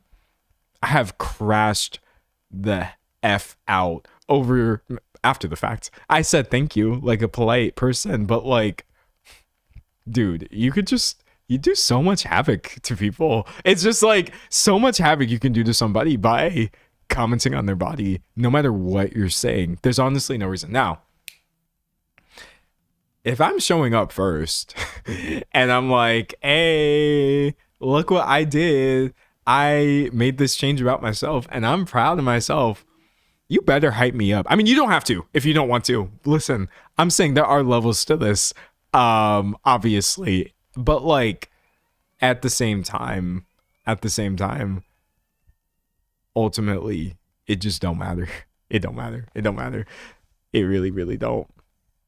Some people can't choose their body. No comments in our business. It's definitely not my business. But yeah, no, none of that. Also, you know what I saw that was really annoying? Because I was interested in Nicola's comments here, and there was like so many people online saying like, oh, she said she was this size and I know that she's not this size because I'm this size or I'm this height, and she's lying.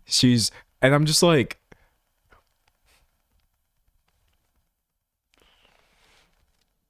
buddy, I just don't think that that's a normal way of interacting with human beings, no matter how much of themselves you think they're giving to you by appearing on screen or even sharing their measurements in an interview, and you're going to start speculating on these things. I really just wish people could accept. But you know, okay, now we're really on a tangent. People do genuinely struggle with the idea that some things have nothing to do with them. It manifests in many ways. I'll talk about something different for a second. You get a lot of like, you know, those crabby guys, like those crusty guys online who will be like, oh, they're adding women to Mario. This is a real thing, by the way. Like Peach wearing pants, Mario movie. You get like, oh my gosh, Princess Peach has pants in the Mario movie. I'm being serious. You actually had grown men talking about, oh, how dare they put Princess Peach in pants instead of a dress. They made her a girl boss. We hate her now. So that's like a really extreme version of people not realizing that some things in this world are just not for them. Nintendo wasn't thinking about crusty gamer bros who are pushing 40, if we're being honest, on YouTube complaining that they made Peach look really cool. This is for children to think to themselves like, oh, this is really cool. We love Princess Peach.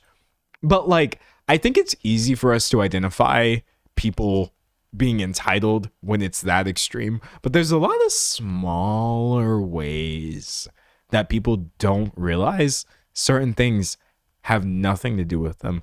One example would be like speculation on, say, sexuality. I'm not even going to name names because it's utterly pointless, but like to this day, there are still actors and there are still musicians, all kinds of celebrities who get their sexuality speculated on publicly, and people picking apart their relationships are like, oh, this person was holding this person's hand. This person was seen together with that person. Oh, look what this person said in a song or a video or whatever.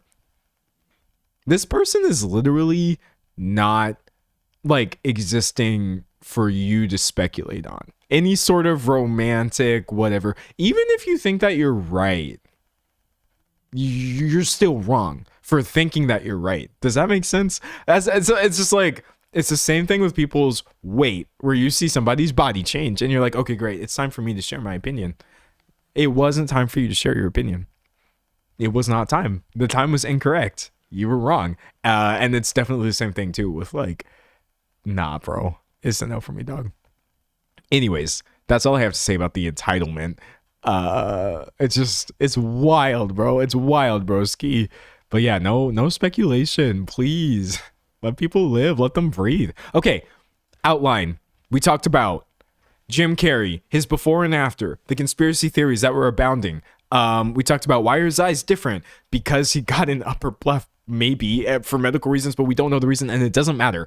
Why did his eyes change color? They didn't. They look different under different lighting. It's called hazel eyes, and they look the same as they did 22 years ago. We talked about how did he change so much in a week? He absolutely did not. The images that they were using to prove that he looked different a week ago were literally from 6 years ago on the Colbert Show. We talked about how he was acting different, which wasn't true because he was acting the most Jim Carrey that Jim Carrey has ever Jim Carreyed, and just because he spoke French and said I'm dead literally has nothing to do with anything. We talked about how he would never get plastic surgery. I'm spitting, which literally makes no sense because we don't know the guy, and he's not like a concept. He's a human being with agency that exists outside of our cultural imagination and what we have turned him into. Legends aren't real, people. We talked about how he used the wrong hands. Clearly, there was some level of ambidexterity going on there, and it doesn't matter. Alexis Stone posting AI misinformation on TikTok, Instagram, all over the place. Megan Fox, Katy Perry joining in. More AI pictures. All of it is bad. People not understanding subject to camera distance and how much of an effect it has on how your face looks. How science agrees that people can look wildly different in different pictures of themselves. Age, weight gain, medication. Why we don't speculate on these things because it could be life or death for some people. You never know. The crossover between fringe theorists and the general public, which again is very concerning and also just really is stupid when this is obviously him as confirmed by his rep, as confirmed by the people who were there, as confirmed by everybody but Jim Carrey at this point. And also, it wasn't Heather Shaw that Jim Carrey somewhat looked like. So, I don't know. I think I got it. Yay. We did it. Any thoughts? Any thoughts? I really covered. I feel like I covered the heck out of that one. I was on fire for real, for real. Someone said, "Am I late?" Oh, I feel bad. I feel bad. Okay. Anyways, someone said that was skillful. Thank you. As I say frequently, I talk a lot. You do something a lot, you'll get good at it. Okay, everybody, say bye to YouTube right now. Say bye. Say bye. Someone said you covered it all. I tried, brother. I tried. Say bye to YouTube. Let me drink some water because that was kind of a lot. And then I'll record an outro. But listen, I'm not ending the live. If this is your first time on the live, the bye is just so I can stick an outro in my video. Okay? We're going to keep streaming after this.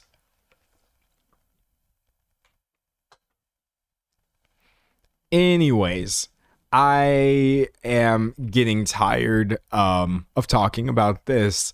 I am a clone of D'Angelo. They didn't explain that this job was so stupid, so I'm probably quitting after this video, but I hope you enjoyed it. Hopefully you never have to think about Jim Carrey clone conspiracies or any of this ever again. I know I will certainly try not to. And yeah, I actually recorded this live right here on YouTube, where I stream quite frequently, Tuesdays, Thursdays, and Saturdays at 12 p.m. Eastern time.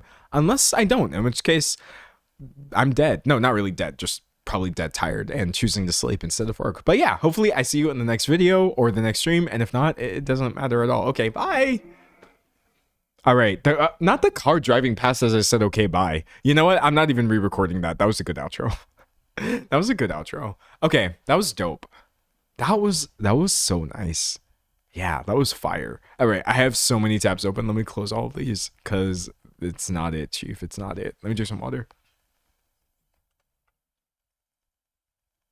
Someone said W sleep. Sleep is so goated, man. Sleep is literally like, it's underrated as hell, honestly. It's really dope. It's really dope. Somebody talked about, I saw somebody mention bean soup theory. Have y'all ever heard of that? I don't think I've talked about this on stream, but dude, it explains so much of the way people react to things online. I first heard about this, like, somebody I know mentioned bean soup theory, and I was like, oh, wow. What is the bean soup theory on TikTok? Okay, I don't know what this article is. This isn't a video. I'm trying to go through this. So apparently somebody posted a video of them making bean soup, right? Shout out that person. And it says, all my anemic girlies, this one is for you. Calls for a bunch of beans, kale, tomatoes, etc. Okay, wait, hold on. I need the actual... Oh, okay. And then you had people in the comments... Wait, let me mute this just in case there's audio. Oh, it's already muted. You had people in the comments saying, what if I don't like beans?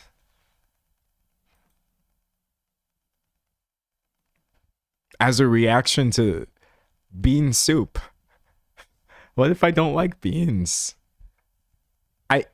like, I really need y'all to think, this is old news, this is years old, but like, to be essentially in the comments of a bean soup video screaming, oh, it's still right here. What if I don't like beans? Not everybody who was commenting that was like joking around.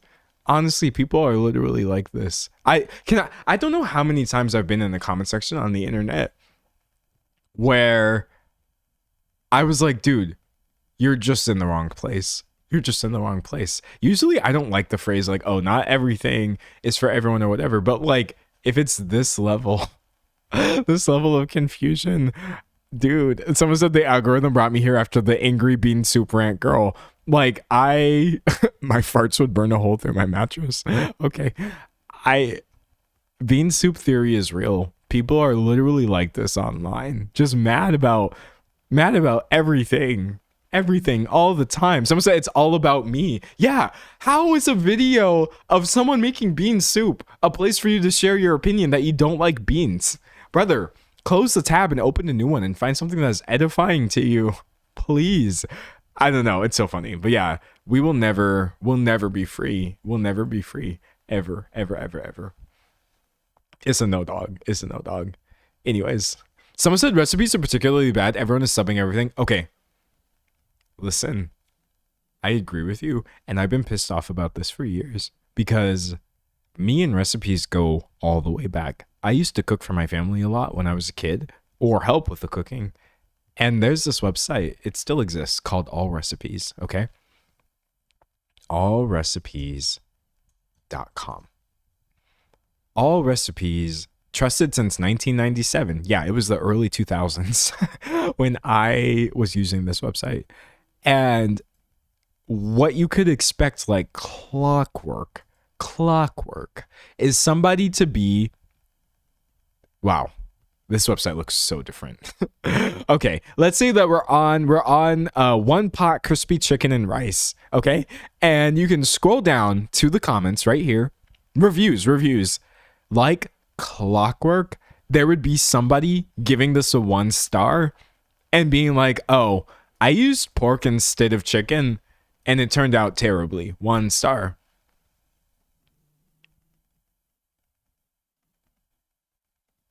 Maybe because pork isn't chicken? You would literally have people like, oh, this called for baking soda. I just didn't use that because I didn't want to and it didn't rise properly. No kidding. Maybe on some level, I might have been onto the way people are on the internet for like almost 20 years, because none of this is very new to me. I distinctly remember my mom just getting mad. She wouldn't answer. I don't think could answer back, but she would complain to me about these people online. They're just so ridiculous. What do they want? They don't follow the recipe, and then they complain when it doesn't turn out right. And so I've always gone into the internet thinking like probably a lot of people here are being ridiculous and ignoring context and mad when they are the problem. And it's never changed since the early 2000s when I was on All Recipes trying to find a good bread recipe so I could make some bread so we could have some PB&J as a snack. Nothing has ever changed. It's so stupid. Someone said raised to be a commentator. Who knew? I mean, if you had told me in the early 2000s, which would have been right before YouTube existed, that there would be a video website and essentially, well, okay, hold on. I can go a little deeper than this. I've talked about the terror of just hearing so much conservative talk radio when I was younger. It wasn't my mom, by the way, not a conservative, but like you in Texas, you hear this stuff. Hop in a car ride and somebody's going to be blasting Bill O'Reilly. If you had told me when I was a kid that I would essentially be doing commentary, but not conservative, I never would have believed you. I've talked about them before. The trifecta of crustiness. Glenn Beck. Disgusting. Terrible person. Awful. Who else is on my trifecta? Bill O'Reilly. Hey, it's Bill O'Reilly. He sucks so bad. Don't like him. No spin news, he says. Yeah, no spin. Except he is completely a conservative commentator. Not a Bill O'Reilly fan. God, just even looking at his face actually kind of pisses me off right now. So smug. And then, which is funny because people say the same thing about me, but like at least I'm not saying Beyonce's demonic or whatever. And then you have like who is else on my trifecta? Sean Hannity. Sean Hannity is number 3 on my trifecta of like news and conservative talk radio. Just when I was a kid thinking like, oh God, get me out of here. Little did I know there would be a change in the ether that would allow any individual, any human being with access to honestly just a phone to do the same thing that was happening on the radio and on TV, and that I would grow up to do it. I would have been like, so like Bill O'Reilly, except I'm going to say not stupid things. I never would have believed you, but that's exactly what happened to me. Also, it used to be a Mount Rushmore instead of a trifecta, but then Rush Limbaugh died, so I mean, rest in something, I guess. He might have honestly been the worst. I'm not gonna lie. Rush Limbaugh genuinely might have been worse than all the other 3, or maybe not. They're all really annoying and terrible people, but yeah, it's so funny to think about. Anyways, what else we got? Chat? How we popping? I'm just reading what people were saying while I was rambling. Someone said all these guys fell off hard. Yeah, they did, because like they've been outmoded. Someone said Tucker Carlson. Oh, he's definitely up there for sure. But like all these old dudes, like they got replaced because before you did at least have to be a media personality. I'm not here to hype them up, say they were good at their job or whatever, but like they did seem like news people kind of, despite saying the most nonsensical things. But nowadays people don't actually want to hear this. Your average Joe wants this. This is what people are actually drawn to nowadays, is the exact same kind of unassuming, or they want this. The exact same kind of unassuming, sort of like stupid vibe that they have going on. It was just like you're literally just some guy. And this is the new conduit for, honestly, commentary, which veers into conservatism and stuff. Someone said podcast bros. Yeah, no, this is literally what killed the radio star. Oh, I shouldn't say killed while pulling up a picture of Rush Limbaugh, who again is dead. I didn't mean to click on that tab. Killed the video star. Podcast killed the video star. For real.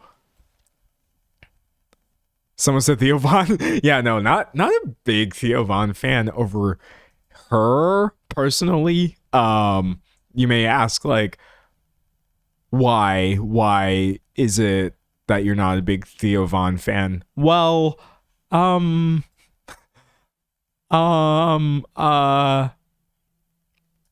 mean, you know, that's just my opinion. It's just my opinion that if you have Donald J. Trump on your podcast, at any point and for any reason, I'm going to completely write you off, because the amount of things that you are willing to ignore or overlook so as to even secure an audience with Donald J. Trump. Why does anybody ever listen to you about anything? You will literally just say whatever it is you have to say to get ahead. And yet you're seen as some sort of reputable whatever, even though most guys listening to Theo Von would tell you, like, no, he knows that he's dumb. He's just some guy. He's not claiming to be an expert or whatever. But when you're hearing all of these things on this podcast and then repeating them, it almost doesn't matter if Theo Von claims to or does not claim to have any sort of qualifications, point blank period. He is a trusted source for a lot of people, and it really sucks. It's not good. But yeah, no, the podcast, industrial complex. Free us, deliver us, please. Anyways, someone said F that noise. Yeah, it's a no for me. Andrew Schultz. Yeah, no. Way too much podcast energy. For real. Reading.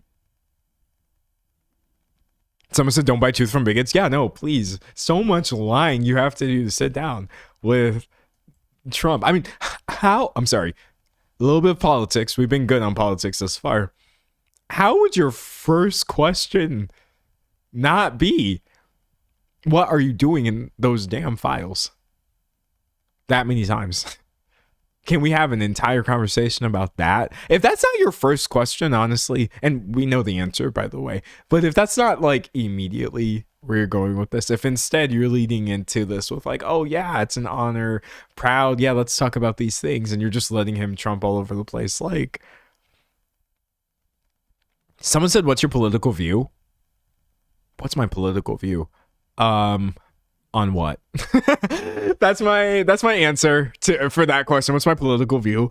I guess if you had to like sum it up, it would be leftism generally is the simplest way I can answer that. I have a lot of political views though. It's a big question. But yeah, just basically almost 10 times out of 10, whatever I say is going to align with a generally leftist opinion. Someone said I'd ask how he sleeps at night. The worst answer is because he literally does not care. I feel like that's a really difficult answer to like reckon with when you are a decent person who does care about other people. You're like, how do these evil people literally sleep at night? They don't care. They actually don't care. They don't. And that's just insane to think about. Someone said last time was communist. Well, it's all the same thing. Leftism, communist is leftist. What do you mean? They didn't ask me about like the economy, even though communism goes deeper than the economy. They just said, generally, what is your political view? And I'm just like, my single solitary view? Leftism, I guess. Oh, gosh. Anyways, and also, I think I said last time, I said something along the lines of like, democratic socialism. But yeah, no, I'm a fan of communism for sure. Big fan of socialism. Like, okay, here's the thing about me. I don't feel smart enough to correctly identify which one version of like the future is the right one, if that makes sense.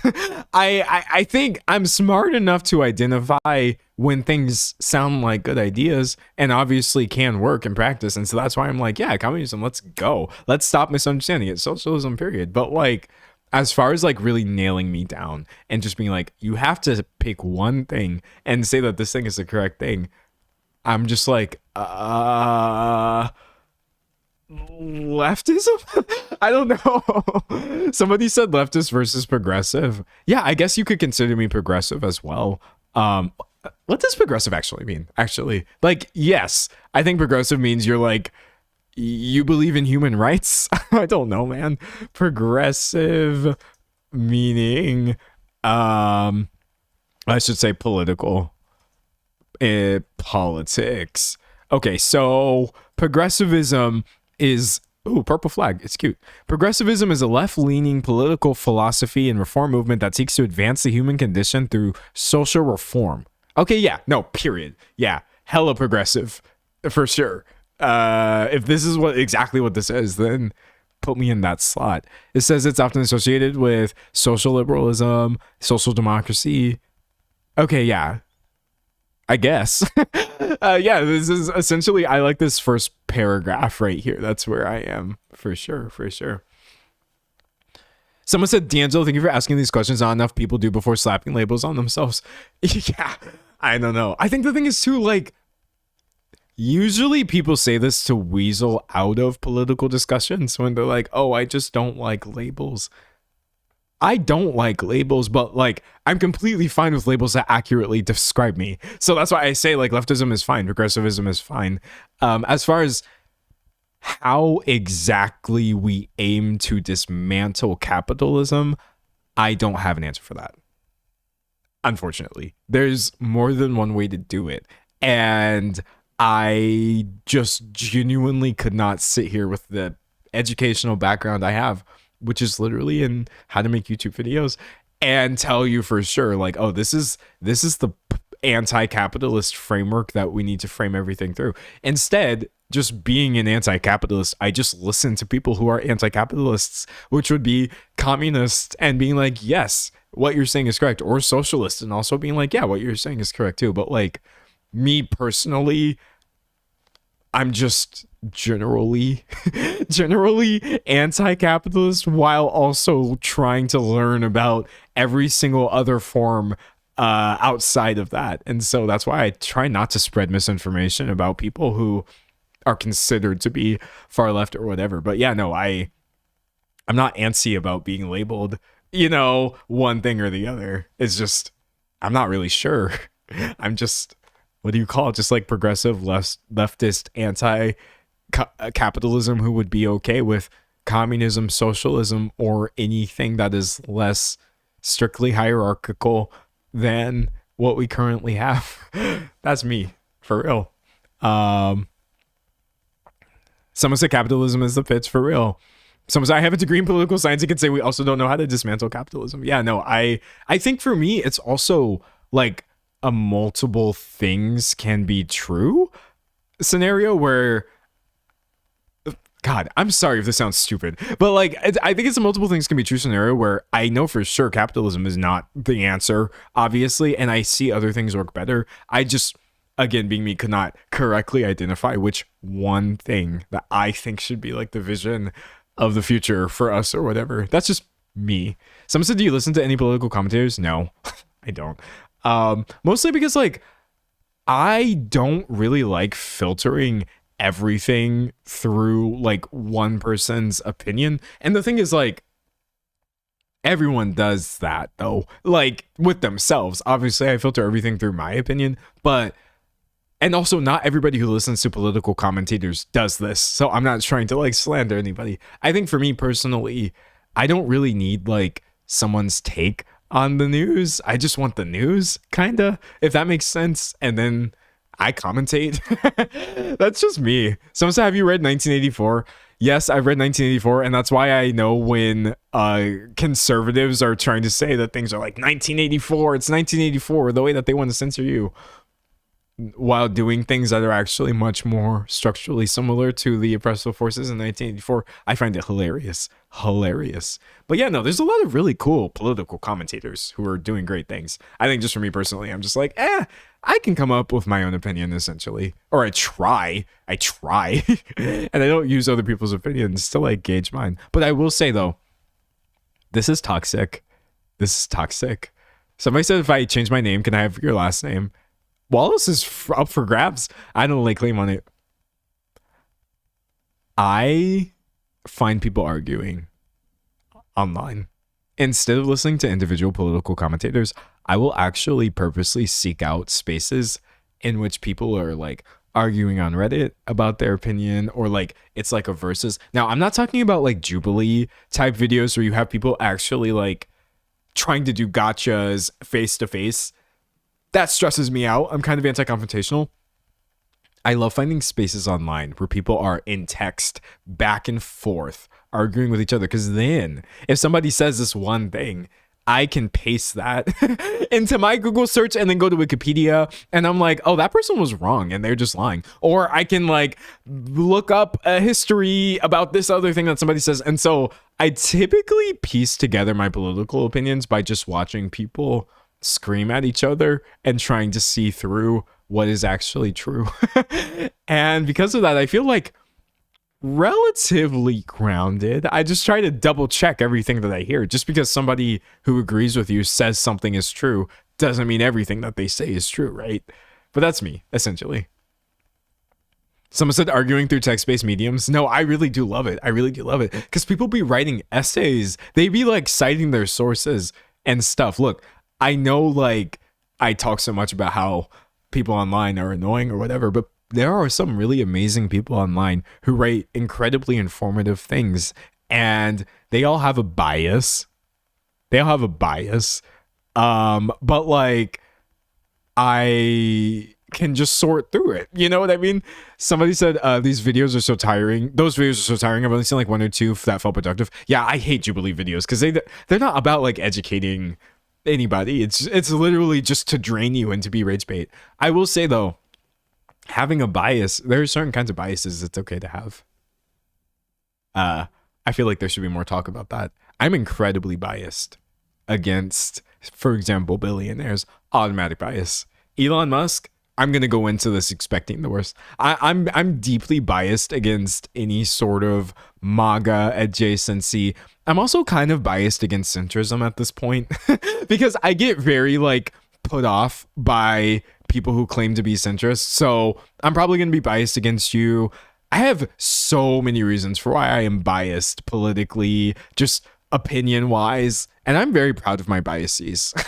I'm never changing them. I'm literally just like, the thing is, you cannot actually let it influence your ability to accrue new knowledge. That's the only thing that actually matters. If I'm biased against a source and then they say something and then I look it up and then they were right, okay, that's fine. But that doesn't mean the next time they open their mouth, I'm not still going to be side-eyeing them. So that's how I feel about biases. Someone said centrists always skew right. It is kind of funny how often that happens. But anyways. So what's the biggest turn off is someone being apolitical? Yeah, no. I can't at this point. But it is what it is. It truly is. Someone said, same. It's hard not to be when these people do and support terrible things for no reason besides bigotry. Yeah, no, like being biased against bigoted sources is good for your soul, actually. It's a great way to move through life. Just being like, no, this sounds like garbage and I'm going to treat it like such. This is a horrible opinion that you have and I'm not going to listen to anything else you're saying. It's a good way to do. Because like people who are biased the other way, that's just crazy talk. That's crazy work to be like, I'm biased against diversity. Diversity? The general concept of people outside the majority existing, which would be any non-white person, any queer person, just in general, you see DEI happening and you were biased against that. That's crazy to me. Or people who are biased against, you know, the LGBT community. It's like, okay, what? I feel like I can't afford to be unbiased in this climate when the people are so strongly biased against multiple aspects of myself. I'm just like, nah, buddy, I'm finna be biased. Trust. Reading. Someone said, more importantly, who is your bias? Who's my bias? I guess. Wait, hold on. Let me think about this. Who is my favorite, like, K-pop? Well, unfortunately, they're not like here anymore. They had a short life, and put out a lot of really cool work. But like, I would say, actually, I did have a bias at one point. Jonghyun, super cool artist, really interesting person. I really liked like the aesthetics and just the video for She Is so good, honestly. I was kind of slightly obsessed at this time, but then unfortunately, as I was following Jonghyun, he passed away by suicide, unfortunately.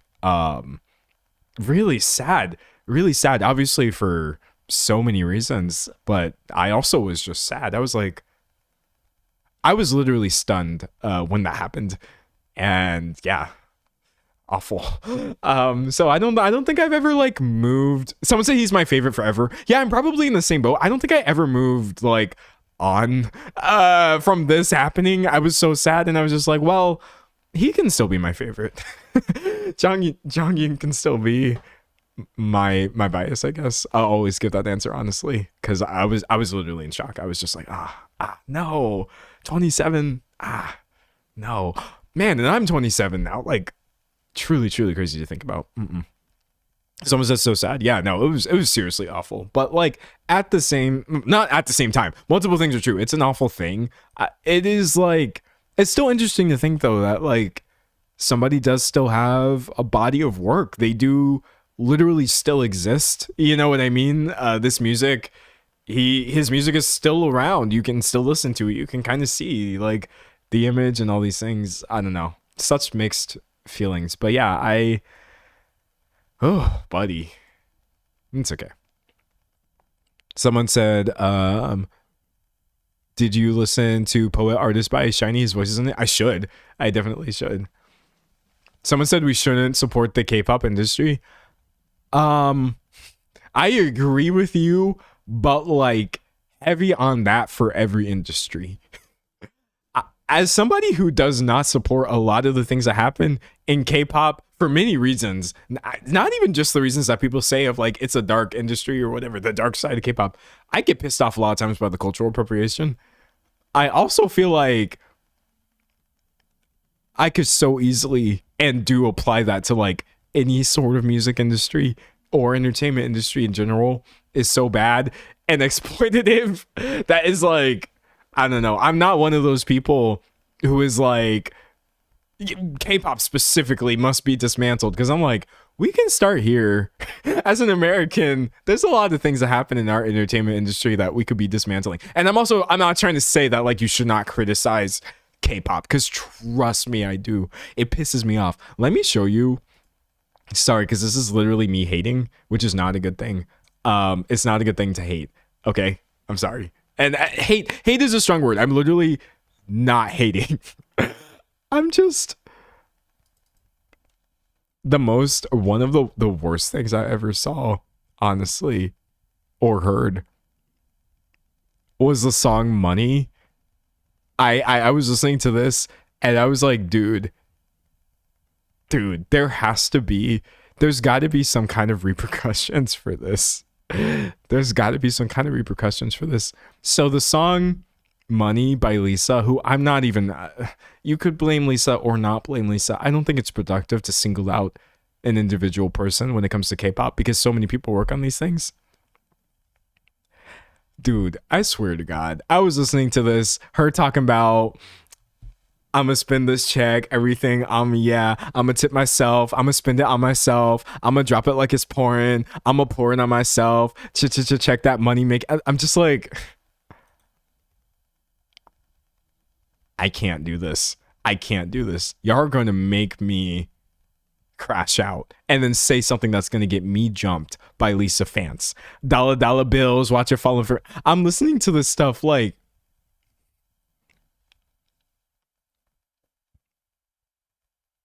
y'all are not black. You are not black. Y'all are not Black Americans. Any kind of black. This is like objectively a costume that gets deployed so frequently. Twerking when I buy the things I like. Dollars dropping on my bleep tonight. I'm sorry. And then also something that like really needs to get addressed, and I don't have enough like I don't really have enough K-pop knowledge to make this point in a cogent way. Hold on, I'm trying to find this. Trying to find this. There's this song, "Beautiful Girls" by Sean Kingston, that gets sampled. Oh, John Somi? Okay, maybe this is the person that I'm thinking of. Okay, here we go. Again, not like blaming any one individual person, but I'm gonna pull a random video for you here. YouTube. That's not how you spell YouTube. Okay, videos. Yeah, cool. It's this one where, well, this is a lot of videos. I want to show y'all just so y'all don't think I'm literally just like hating for no reason. Oh, maybe I'm wrong. Maybe. Wait, I could be wrong. This might not even be the right person. Sorry, hold on. Chat, if you know K-pop, help me out. What is that one song that samples "Beautiful Girls" by Sean Kingston? I swear to God, there's a K-pop song that samples Beautiful Girls by Sean Kingston. I'm trying to find this other one from this artist. I'm never ever gonna find it. It might not be this person. I feel bad. Hold on. I'm gonna make this point by the end. Someone said it's her. Okay, it is her. Does she have another video? Where are her music videos? I'm so confused. Does she have another video where she has like, she kind of has like a criminal aesthetic in it? You know what I mean? Does that make sense? Hold on. We're gonna find this. Trust me. Control F. Music. I don't know where her actual videos are. Here is Closer. That's the one I'm thinking of, where it's like Beautiful Girls Across the World or whatever. But she has another one. Someone said Closer. Yeah, Closer's not the one I'm looking for. Maybe, oh, here. Chaotic and Confused. Oh God. Never mind, chat. I don't even know why I tried or why I try anything. There's too much content on the internet, and K-pop specifically has so much like content in it. Hold on. Okay. I don't know what's going on out there. Hopefully you don't hear those sirens. Maybe I can just find this by searching for it. Okay. I found it. I found it. I found it. I found it. I found it.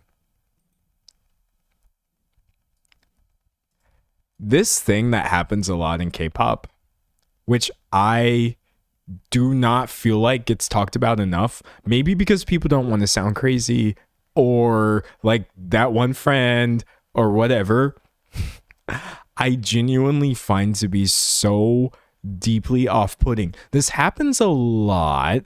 I don't know if these are all K-pop. Oh no, they are. This happens a lot where you will get these songs that are really like aggressive and brash and hip hop influenced. And then in the actual video for this, the K-pop idols will be dressed as criminals, or like there's this one video where like they're robbing a bank. I clicked into K-pop videos where people are stealing stuff and trying to make it look really cool and stuff. And I'm like, I have seen it one too many times for somebody to tell me that I'm fully tripping. And y'all's eagerness to embrace this stereotype because it makes your music sound cooler, you are also embracing actual harmful stereotypes of the very black people who are creating the music that you are jamming out to. And that's why things like this are just incredibly off-putting to me. Some of the way I never thought about this, but correct. Yeah, no, I saw this happen for like maybe a third time, watching a video where somebody's rapping or doing something that's really like edgy or urban, and then in this video they are stealing things or in jail. And I'm like, I need K-pop to retire their jail concepts forever until the end of time. Don't ever do a jail concept ever again. I'm not even mad at people rapping. Rapping is fine. It's an art form. It's a form of music. But for the love of God, stop including jail concepts in videos that have raps. It never hits. It always makes me give you the craziest side eye. But that's one of the many reasons why I don't even play like K-pop spin the wheel anymore to see what kind of crazy stereotype I'm going to wind up getting in this video. It's a no for me, dog. Someone said the term urban is such a dog whistle to me. It should be. That term is not it, buddy. It's truly not it. Oh, man. Oh, man. Lord, it's not it. Someone said it's an extremely common K-pop music video aesthetic. Yeah, it definitely is. And that's also why I know there's a lot of stan wars in K-pop, which is why I pretty much do not come for individual artists. Because I don't, as somebody outside of it critiquing the industry or whatever, do not feel like it's useful to be like, you know who I hate? Blackpink specifically. That's very pointless. Trust me, all of these things happen again and again and again with so many different groups. It's just very much a mindset for the people coming up with these aesthetics and stuff like that. Wild, man, wild. Reading chat. Someone said the way they get defended is crazy, defending grown adults. Yeah, I will say this, like, whereas I don't defend this at all, I definitely understand that K-pop stars are contractually obligated, right? If you're on the label and the label's like, this is the concept or whatever, what you gonna do, right? But like at the same time, like any form of fandom, people can get very, very babyish and treat their favorite K-pop idols like literal precious babies. Like, and I'm just like, brother, these people, they ain't babies. Even though sometimes, oh wait, I just realized this pisses me off as well. Sometimes they are babies. There are like K-pop groups where the people in them are so deeply young, and I'm like, child labor law? child labor law violation, question mark? Dude, I swear to God, I can't name any off the top of my head because I no. But like, I hate the age range of some people who are like famous right now in K-pop, because I'm just like, why do y'all got like teenagers working? Like, I'm not even talking about like 18-year-olds. I'm literally talking about minors in K-pop groups doing all of these things. And I'm just like, this, someone said they're like 15, literal 15-year-olds in K-pop groups. And I'm like, I'm sorry, that is whack. I'm never, ever gonna okay that. That is so not cool to have a child in a group like this, bro. I see so many examples in chat. Yeah, no, like, free these children. Just because you can dance and sing does not mean you need to be signed away to whatever record label or whatever. And by the way, again, I can't stress this enough. That's literally for any industry that has kids working in it. I just don't support. Like, I feel the same way about kids on YouTube, right? There's no way in hell that you should be contractually obligating your children to do toy review videos for you or whatever. But yeah, no, I get icky. Some stuff, idol culture in Korea and Japan is messed up. Yeah, it is. No, it's a whole other thing. It's wild, man. Some stuff I didn't know that was a thing. Yeah, no, if this is your first time hearing it, I'm telling you, there are genuinely 15-year-olds in K-pop groups and just working. It's also crazy too because it involves so much work. That's one of the main reasons I wouldn't want a child doing this, is because like, you got to put the hours in, bro. You got to be hitting that choreo. You have to be practicing everything, and like, you have so little wiggle room. It's just, it's a whole different thing. Some said people need to keep kids ad content 100%. Yeah, for sure. But yeah, I still maintain anybody who like specifically singles out K-pop and does not keep that same energy for other industries where the exact same things happen, I'm just kind of like, okay, let's be fair. That's the thing. Equal opportunity hating on my end. I don't like any of it. Someone said idol culture is insane, but then I remember our celebrity culture, and I'm like, yeah, he who casts stones. Exactly. You saw me literally on today's stream just trying to Google something about a celebrity, and the first result was their body measurements, just because I had put body because I was trying to get comments on body positivity. Like, buddy, it's just different, not better. That's how I feel about it, for real. Somebody said everybody can catch these hands. Exactly. Everybody, for real. But yeah, no, that being said, like, some of the songs are bops. Listen, you pull enough talented people together to make a song, and sometimes the talent's gonna pay off. There's some K-pop songs I'm just like, that's a banger. That's crazy good, but it is what it is. Reading chat. Some of those family vlogging channels are demons. I've said it before and I'll say it again. The parents are going to hell. They are going to hell. Like, y'all going to hell for making your child be in family vlogs. You know God don't support that. And I'm not even Christian, but like, no. It's a no for me, dog. Someone said all of our faves are problematic is so real. It really is. Yeah, no, I'm certainly not unproblematic, even though I try not to be, but like, what can you do? Oh, can I talk about a pet peeve since I'm here? Why am I asking for permission to speak on my own live stream? I'm trying to think who I should use as an example of this. Hold on. Okay. This is not a defense of Beyonce, who I don't think needs defense over anything. And actually, there's a lot to criticize, honestly. But like Beyonce, many songwriters. As a producer, I hate this line of thinking. Beyonce's Renaissance has 104 songwriters. Don't tell Diane Warren. Okay, so I mean, Diane Warren saying, how can there be 24 writers on the song? This isn't meant as shade. I'm curious. I'm not coming for Diane Warren. She probably was genuinely curious as somebody who just writes her own music, right? But there's a lot of people who will take random pop stars or K-pop or whatever, and they'll be like, oh my God, that took 10 people on songwriting. Oh my God, that took like 8 different people on songwriting. This is like a good thing.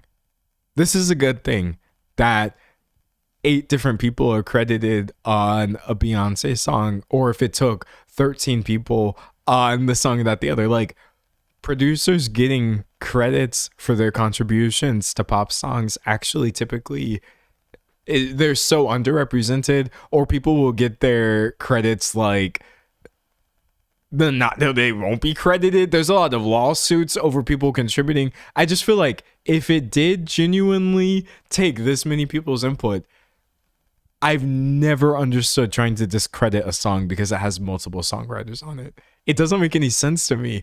Music is such a collaborative process. Like here, I'll give you an example. There's this Bon Iver song, which is super good, called I Am I. I think that's the one that I'm thinking of.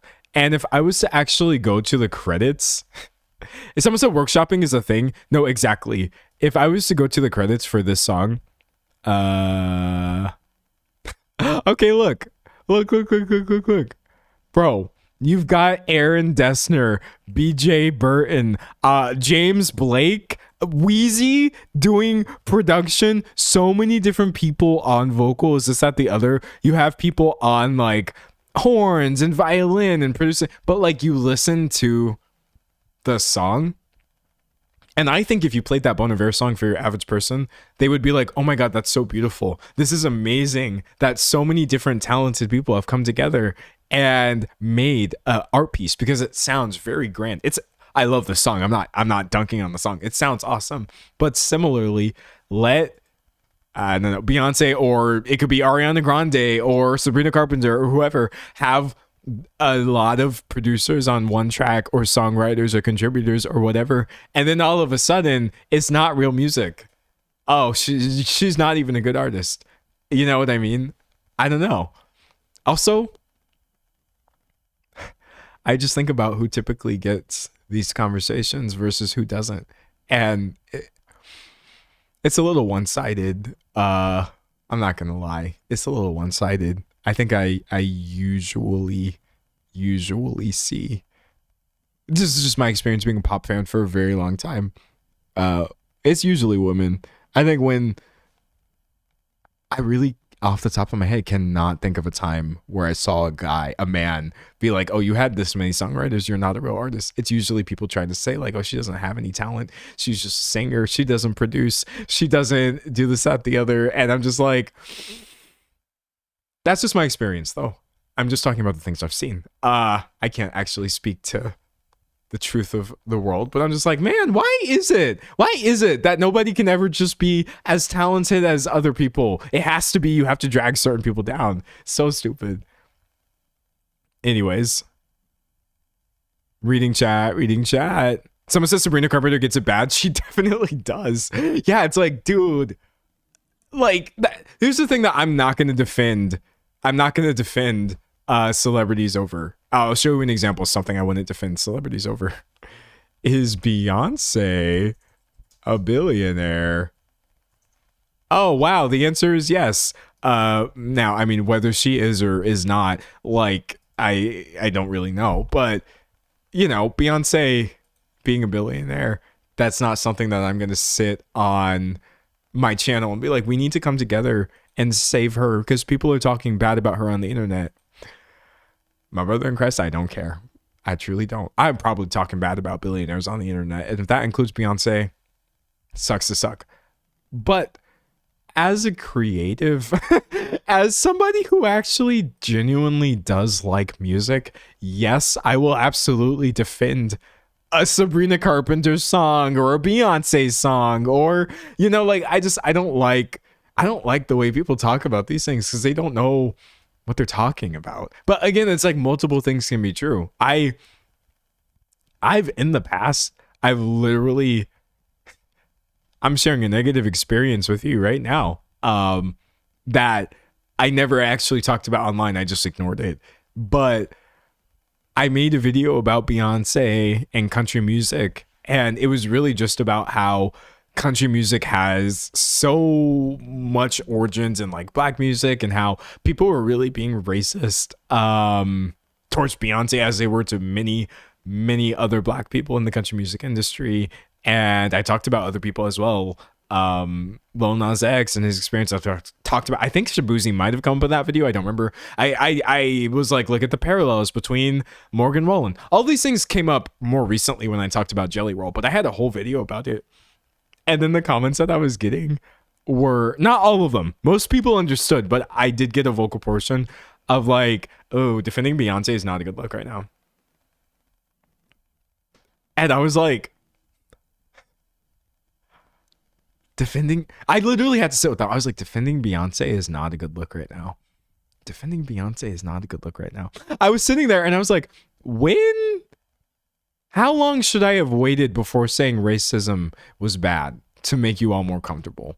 If you think that this was not a good look, was there like a statute of time where I should have been like, oh, we should wait until this, like, brother, I know she's a billionaire. I know Jay-Z specifically is a billionaire and hella problematic, but like, people struggle so much with this idea of any discourse about a celebrity that's defending them. You're defending every single thing about them. And I'm just like, I'm not defending anybody. I could die and Beyonce wouldn't care. She would never even know. It pisses me off so bad, man. It pisses me off so bad. Anyways, someone said, have you seen Haley Williams talk about them? Are you talking about Morgan Wallen? Because I love that clip so much. I really do. Someone said defending Beyonce and it's just crediting a black female artist's work. Exactly. But that's also why nowadays when I get these conversations, I've been using the phrase, just put that in a box. And I think it's been really helpful. I have not noticed nearly as much pushback on the things I've been saying when I say, I just wait for somebody inevitably to say the person that I'm talking about is actually problematic. And I'll be like, I agree with you. And you're right. I'm talking about this other thing. So just take Beyonce being problematic and put that in the box. And let me continue talking about how black people are erased in the country music industry, and that Beyonce and her experience is the most mainstream epitome of that we've seen recently. And I finally beaten the, oh, you're defending everybody allegations. We were finally able to talk about people being anti-black when they talk about like, oh, the way Jay-Z looks or whatever. And I didn't get people saying I was defending billionaires or whatever. But yeah, no, you have to, I try not to like wear kid gloves and baby people on the internet, but you do kind of have to do it, or people are just going to go bonkers bananas. And you know what? I do understand why though.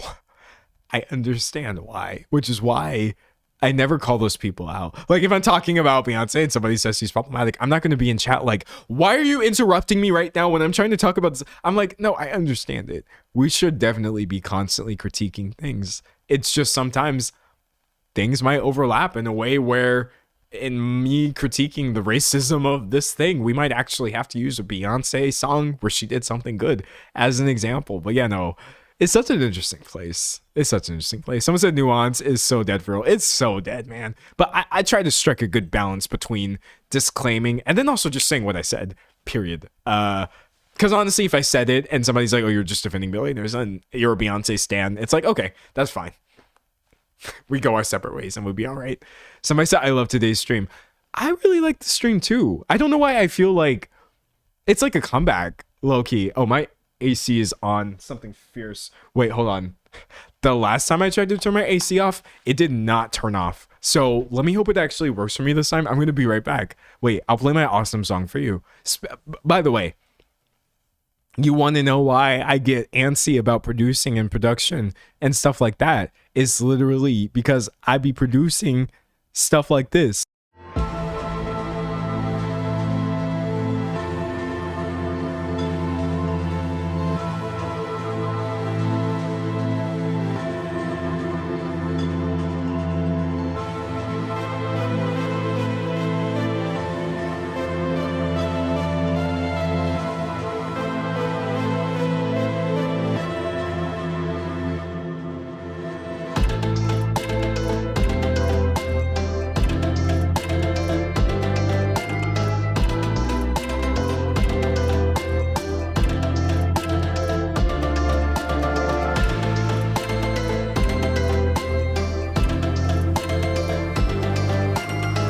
Okay, my bad.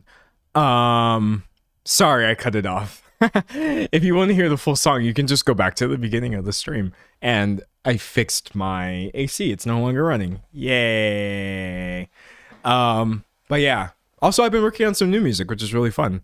And at the rate that I work, that means you may possibly hear it in 2027. So that's exciting. That's exciting. Someone said the song is Second Form unreleased. Yes, that would be Second Form by... I don't really have an artist name. I don't know. Like, I can't be D'Angelo as an artist. Listen, I'm fine being D'Angelo as a YouTuber mononymously, because I'm going to be honest. Ain't none of y'all earned that but me. Not a single one of you did. None of y'all. I am the D'Angelo when it comes to being on YouTube. But as a musician, there's no way in hell I would ever go by D'Angelo because this is D'Angelo forever. Like, literally forever. Has been, will continue to be. He's not even with us anymore. I'm sorry. If you're a musician, you cannot name yourself D'Angelo. You can't do it. I would never allow you to get away with that. So I'm definitely going to have to, like, stick a last name in there or spell it kind of weird or something like that, because, like, no way in hell would I ever go by D'Angelo as a musician. That's just insanely disrespectful to somebody who is honestly one of the most talented musicians we ever had in recent memory. Someone said period. Yeah, no, he's the one. And listen, I get mad at other people having my name. Like, there is this sandwich shop, D'Angelo Sandwiches. Bro, I hate them so bad. Honestly, they piss me off. Because back when I used to care about Twitter, they had twitter.com/D'Angelo. They were at D'Angelo on Twitter. Every day I would wake up and seethe with hatred towards just D'Angelo grilled sandwiches, even though they're probably fine. They probably taste good, but I don't know, because I will never, ever patronize this establishment. How dare you take my name on Twitter, even though now I don't care because I don't use that platform anymore. But D'Angelo, the musician, I would never, never be so stupid as to part my lips to say anything negative. Like, that man can have the name forever, period. Also, a lot of people think that I was named after him, which is understandable because he would have been insanely popular when I was born specifically, but I wasn't. That's not what my mom named me after. She just liked the name D'Angelo separately and was like, yeah, that's it. Someone said random sandwich beef. I have all the beef. I probably have more beef than these people put in their sandwiches, if we're being honest. D'Angelo grilled sandwiches. More. Do they have like an about us? They don't even have an about us. So how am I supposed to know anything about y'all? Hold on. Where's your Wikipedia page? D'Angelo grilled sandwiches. It's the same spelling and everything. Pisses me off so bad. This trademark enrages me. So they started in 1967. 21-year-old Brian McLaughlin and Jay Howland opened Ma Riva's sub shop. Oh, wow. Okay. And then they changed it to Angelo. And then they added the letter D in 78, supposedly standing for delicious. It's not even your name. Now listen, D'Angelo was also not D'Angelo's name. His name was actually Michael Archer, but he went by the name D'Angelo, and I respect that. You are a sandwich shop. You literally just made up your name, and it's my name. And I don't care that you did that actually almost before my parents were born. I will forever be angry. Wait, Pepsi owns them? What? You're owned by Pepsi? I don't know if they're still owned by Pepsi, but yeah, you were literally the ops. I'm so mad. Anyways, yeah, sorry. There's only 2 D'Angelos right now that I currently accept. Well, there's also a lot of people named D'Angelo, but like in music, there can be this dude, and on YouTube, there can be me, and in sports, there's like a lot. There's like so many people named D'Angelo. Wait a second. Should I just like look up people named D'Angelo right now? People named D'Angelo. Let's do a tier ranking. Okay. So D'Angelo given name. Notable people. Okay, here we go. Oh, I like how you can see I was recently on my own Wikipedia page. All right, so the notable D'Angelos according to Wikipedia. This is not like don't get mad at this list. I didn't make this list. Would be. This is so fun. How have I never done this on stream before? D'Angelo Brewer. Okay. 30 years old. American football. D'Angelo Cherry. Okay. What would he be like? 40? 35. I can't do math. 35-year-old American sprinter. Okay. We've got D'Angelo De Niro. American professional wrestler. Wow, I never heard of this guy. Oh, wait, he goes by Elijah Burke. Oh, what? Okay, he doesn't count because he doesn't even seem to use that name anymore. Strike him off the list. D'Angelo De Niro is a fake. That's fake De Niro, counterfeit. D'Angelo Harrison. How old is he? A 32-year-old basketball player. He's fine. He's okay. I don't have beef with him. D'Angelo Jimenez. A Dominican baseball player. Oh, that's fire. I didn't know this guy existed until just now. Okay, that's cool. I like this guy. By the way, me saying I like this guy, I don't actually know these people, so they could be horrible human beings. I'm not actually endorsing them. What else do we got? D'Angelo Lulia, a New Zealand rugby union player. That's cool. I never heard of this dude ever. 29, Auckland, New Zealand. That's fire. D'Angelos are everywhere. We've got D'Angelo Marshall. What? A kickboxer. Wow. Dutch? Oh, he doesn't have a picture. Okay. 35-year-old kickboxer from the Netherlands. D'Angelo. D'Angelo Pons. American football player. This is so funny. He doesn't even have an age. He looks very, very young, though. That's hilarious. Okay. Freshman in 2023. This is actually a child. We have D'Angelo Ross, 1996. Wait, where did he go? Another footballer. Let's go. 29-year-old. It's funny, like we're all a really similar age. Because a lot of people named D'Angelo probably are named after D'Angelo. the R&B singer. I just happen not to be. Because the name, as you can see from a couple of these other people, did exist before the singer. We have D'Angelo Russell. I feel like this is the one I'm the most familiar with. D'Angelo Russell, 30-year-old, I guess, point guard, whatever that means. Yeah, I hear a lot about D'Angelo Russell. We have D'Angelo Wallace, a 27-year-old YouTuber with apparently 4 channels, each of which have hella millions or thousands of channels. His commentary style has been compared to other YouTube commentators such as Danny Gonzalez, Drew Gooden, and Curtis Connor. Not anymore, baby. That's so funny. I did at one point upload really similar videos to these 3, but then I was like, the drama in my heart, it was eating away at me, and I was like, you know what, screw it, let's just do drama. I don't care anymore if people label me a drama commentary creator, because I'm having fun. And then D'Angelo Williams, an American photographer. Okay. Oh, a non-binary. Ooh, we got another one. We got another one. Hold on a second. We found another non-binary D'Angelo who is they are apparently, this is so fire. I don't know. They're just a photographer, I guess. That's amazing. Uses photography to explore queer intimacy. Oh, we probably cannot Google any of these pictures or we're going to get in trouble. Let's go. The non-binary D'Angelo takeover cannot be stopped at this point.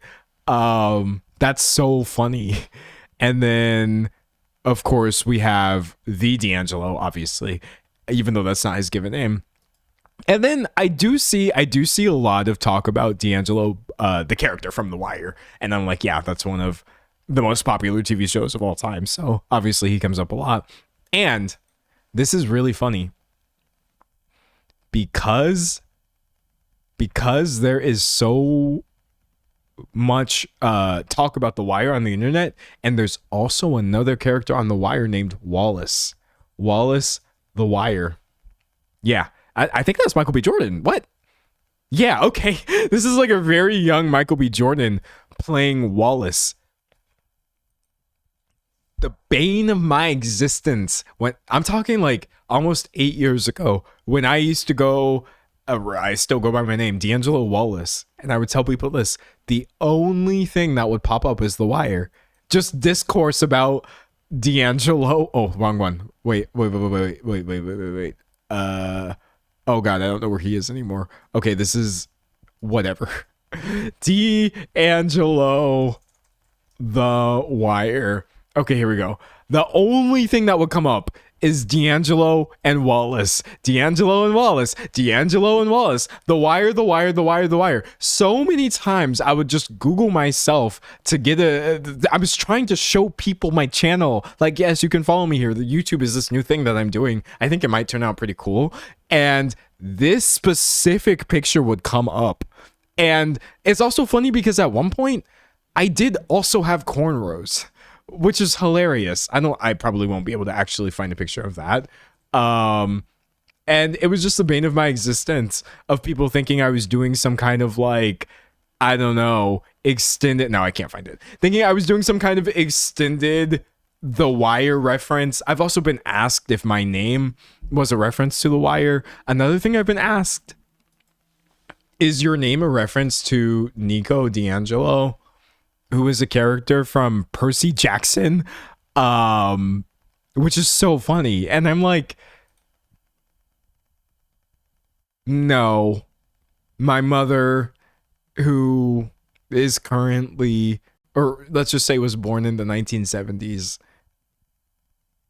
did not use Percy Jackson as an inspiration for my name. But I think the people asking obviously thought that I had given myself the name. So I'm not trying to say they were dumb, but like, I was like, no, I have been D'Angelo long before Nico D'Angelo ever graced the world with his emo self.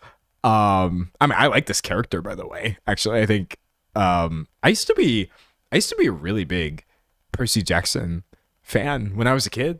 I ate those books up. There's like hella books. There's not just 5. There's like the initial, I think 5 Percy Jackson books, and then there's another set of books after that, and I liked those books better because the characters got a little bit older, I think.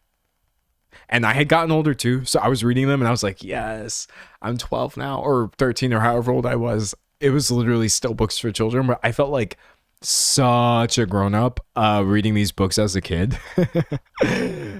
Percy Jackson's fire, man. Someone said, have you watched the show? No.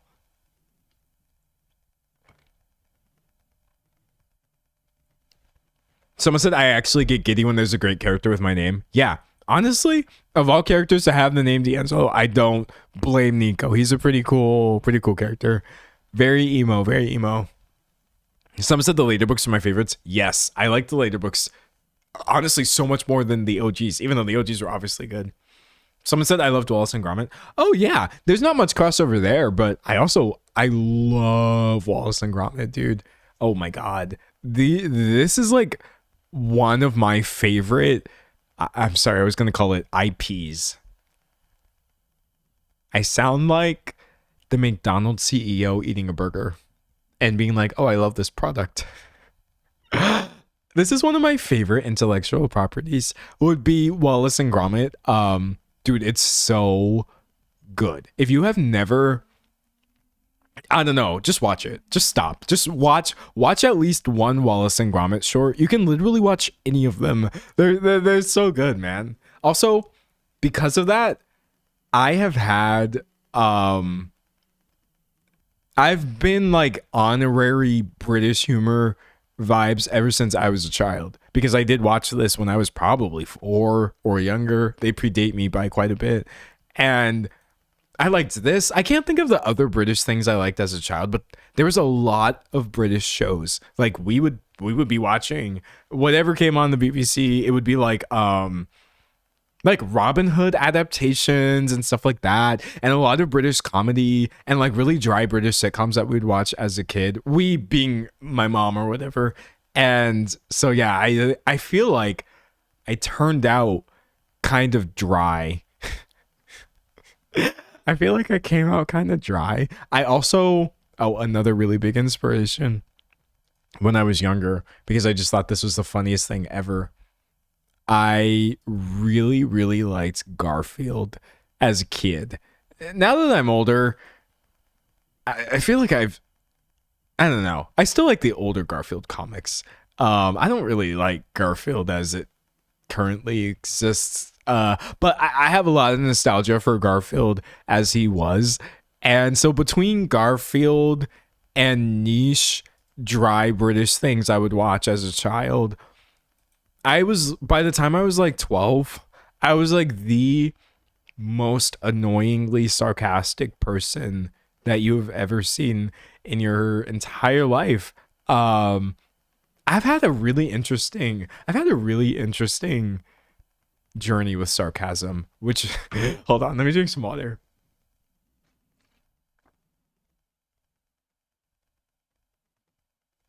Someone said old Garfield was great. Yes, old Garfield hits, y'all.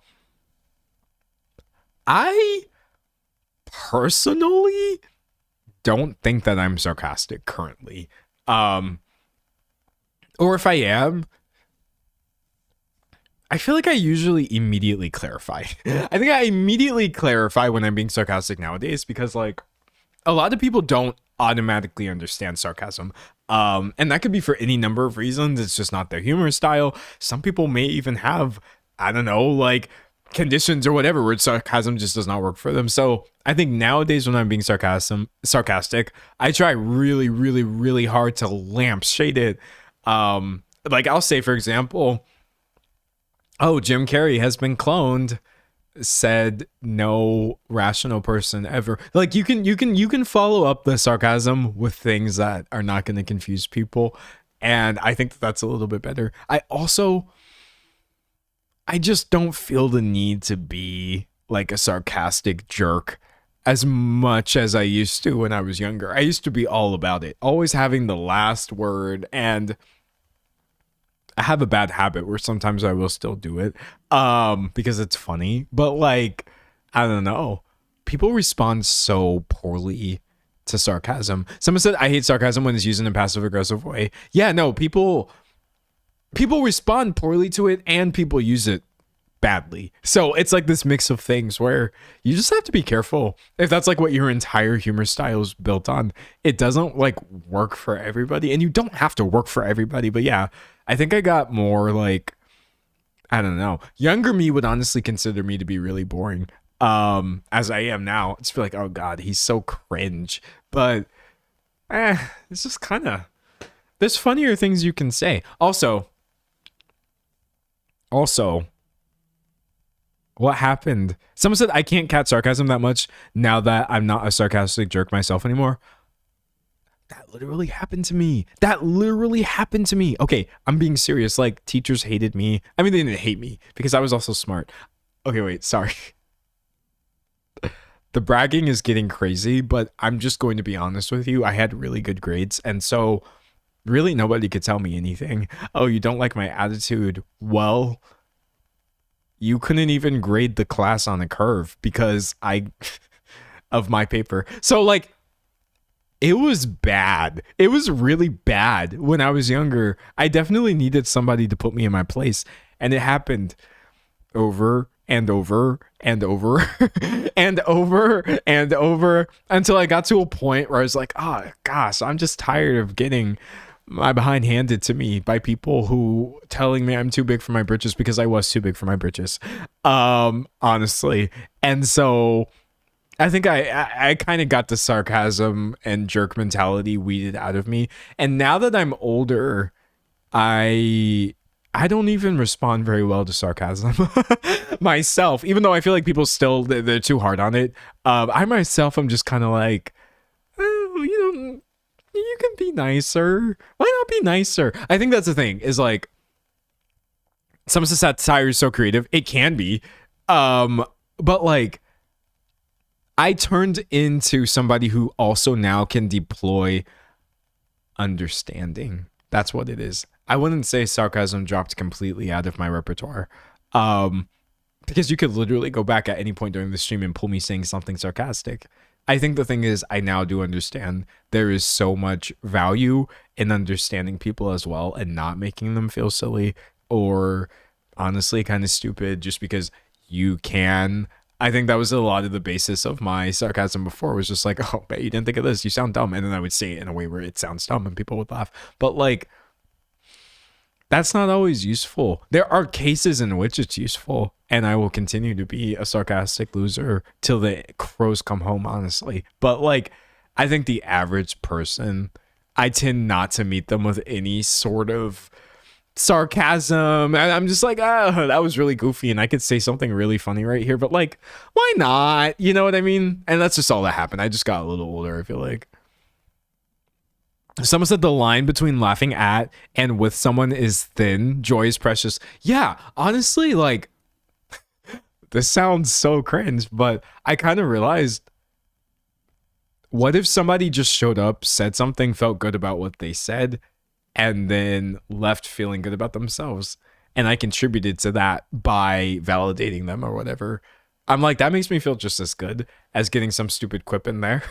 So now, people talk to me about something and I might think to myself like, oh, but like, instead I'm just like, oh yeah, wow, that's like really cool or whatever. Like, I won't lie to people, but letting people walk away happy instead of needing to validate my cleverness on some level, I think I had to grow out of that. I don't need people constantly thinking of me as witty, because I now have self-confidence, like actual genuine confidence, where I'm like, I don't need you to think of me as anything. So if you met me, we had a whole conversation, you walked away, and I never made you laugh, I wasn't class clowning it or whatever, I'm much more okay with that now than I used to be when I was younger. And I was like, oh, I need everybody to think of me as the smart guy or whatever, because if not, like, what do I have?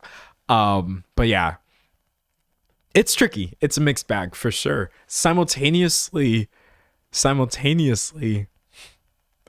I would get hit with the know-it-all allegations as a child way too often. And I know the way I just described myself makes it sound like I was a know-it-all. But let me ask you this. Was I being a know-it-all, or did I just know something that you didn't? Adults hate that. They absolutely hate when you are a child and they say something and then you as a child are just like, oh, no, it's not actually true, this other thing is true, and you're just saying it casually. I was literally never trying to say it in any bad way, and people would just rage at me, a child, they would rage at me, or they would get really defensive, which is not a cute look when I'm like 8 and you're 40, and ultimately I was still correct about whatever it was I said. But I did, because of this, learn to let go. That was the issue with my sarcasm or me trying to be right about things or whatever. I could not let anything go when I was younger. If somebody said something that was inaccurate, I couldn't let it go. I just couldn't let it go. I would just be like, oh, that's not true. And honestly, I do still get really bothered by, like, because I feel like, I don't know how to describe this, but like, I kind of hyperfixate on things that are wrong. And it's not the other person's fault. So if we're talking about Eternal Sunshine of the Spotless Mind, because we're talking about Jim Carrey, and you say like, oh, Bill Murray, and I'm like, oh, Bill Murray wasn't, that was Jim Carrey. But like nowadays, if I know what you mean, I'm probably not going to correct you offline. Online, I'm sorry, I'm probably not going to take my foot off your neck. But like offline, talking to your average person, I just don't correct people anymore because I really don't know everything. Even if I know a lot of things, and sometimes people talk about the things that I know a lot about, and I start panicking because they're wrong, and I could just so easily explain, but I let things go. I got older. I chilled out. It's okay. I also say so many wrong things 24/7. But yeah, I wish people were more open to corrections, because me personally, I don't get offended. Like, maybe I'm wrong, but I feel like just thinking about in a live stream, like in this stream, I get corrected sometimes where I'm just like, oh, this person, you know, did this. And you're like, oh no, this was this other thing. And I'm like, oh, wait, what? And then I'll look it up and be like, oh, it was this other thing. But like, people definitely take being corrected really seriously. And I don't want to blame everything on neurodivergence. I don't want to blame everything on neurodivergence, but I just feel like, me personally, like, things are either right or they're not. And it's not actually something that you have to have an emotion about. Even though I just said I have negative emotions when things are wrong. Like, I can't believe the amount of misinformation that just happens in your average conversation. I just, all I can focus on is like, it's not Bill Murray. It's not Bill Murray. It's not Bill Murray. It's not Bill Murray. It's Jim Carrey. And then I say it and everyone hates me. So it is what it is. It is. Someone said it's okay. Blame that one on neurodivergence. We agree. For me, it's definitely the neurodivergence of it all. Just like, no, let's all be specific about things. Specificity. I love specificity. I love specificity so much. Oh my gosh, it's great. It goes a long way for people like me. Someone said, I don't mind being corrected because I like learning, so I tend to also do it to others. It turns out most people do not like learning that way. You literally just summed up the last 27 years of my life, okay? I like being corrected because it's how I learn things. I don't mind it. And so I correct other people. I'm like, yeah, I'm doing that thing that people helped me by doing. And then, only to find out they're really upset, actually. And they think that you're like embarrassing them. And I'm just like, brother, if you did the same thing in a conversation, if I right now said Eternal Sunshine with Bill Murray and the whole chat started saying Jim Carrey, I would have been like, oh, I'm sorry, Jim Carrey, not Bill Murray. And then I would have moved on with my life. I wouldn't have been here mad, been like nasty, or like, oh, I need to get you back or have the last word. Like, I do not know why people get so angry over being corrected by things. It gave me the ick. Someone said it's a common neurodivergent event I fear. No, because like, what's wrong with being wrong? That's the other thing too.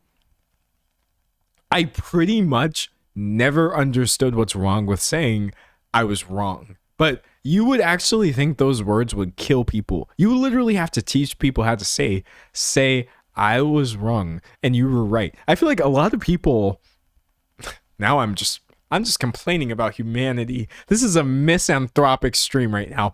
A lot of people would rather die than utter the words, oh, I was wrong about that, because they think that they have like failed as a human being. And I'm like, you were just being a human being. You were just wrong. Of course you were wrong about something. I would have been much more put off if you got every single thing correct. So I frequently say, oh no, I was wrong and you're right. I'm sorry. And then I move on with my life and I never think about it again. Never. Anytime that I'm wrong about things, I just let that information exit my brain. You could correct me on somebody's pronouns. I might accidentally use the wrong pronouns, never intentionally. And somebody's like, oh, this person's pronouns are this. And I'm like, oh, I'm sorry. Thank you for telling me. Never think about it again. Don't care. Does not matter, because I didn't do it on purpose. And it's the same thing, like, oh, you got this thing wrong. Oh, thank you. I dumped that information immediately. But yeah, I guess not everybody processes information the same way, which is fine. Not everybody processes information the same way. And so, yeah, it's wild though, man. It's wild. Somebody said, I find it easy to say I was wrong. Yeah, it can be embarrassment. I think the other thing too, and also why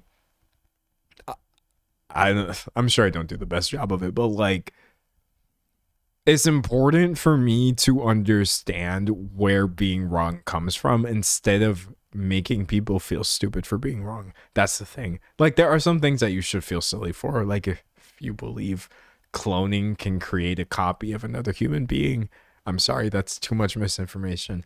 But the people who actually thought that Jim Carrey looked different today, I wasn't like, y'all are all stupid and you should feel dumb. I'm right about things and I'm correct.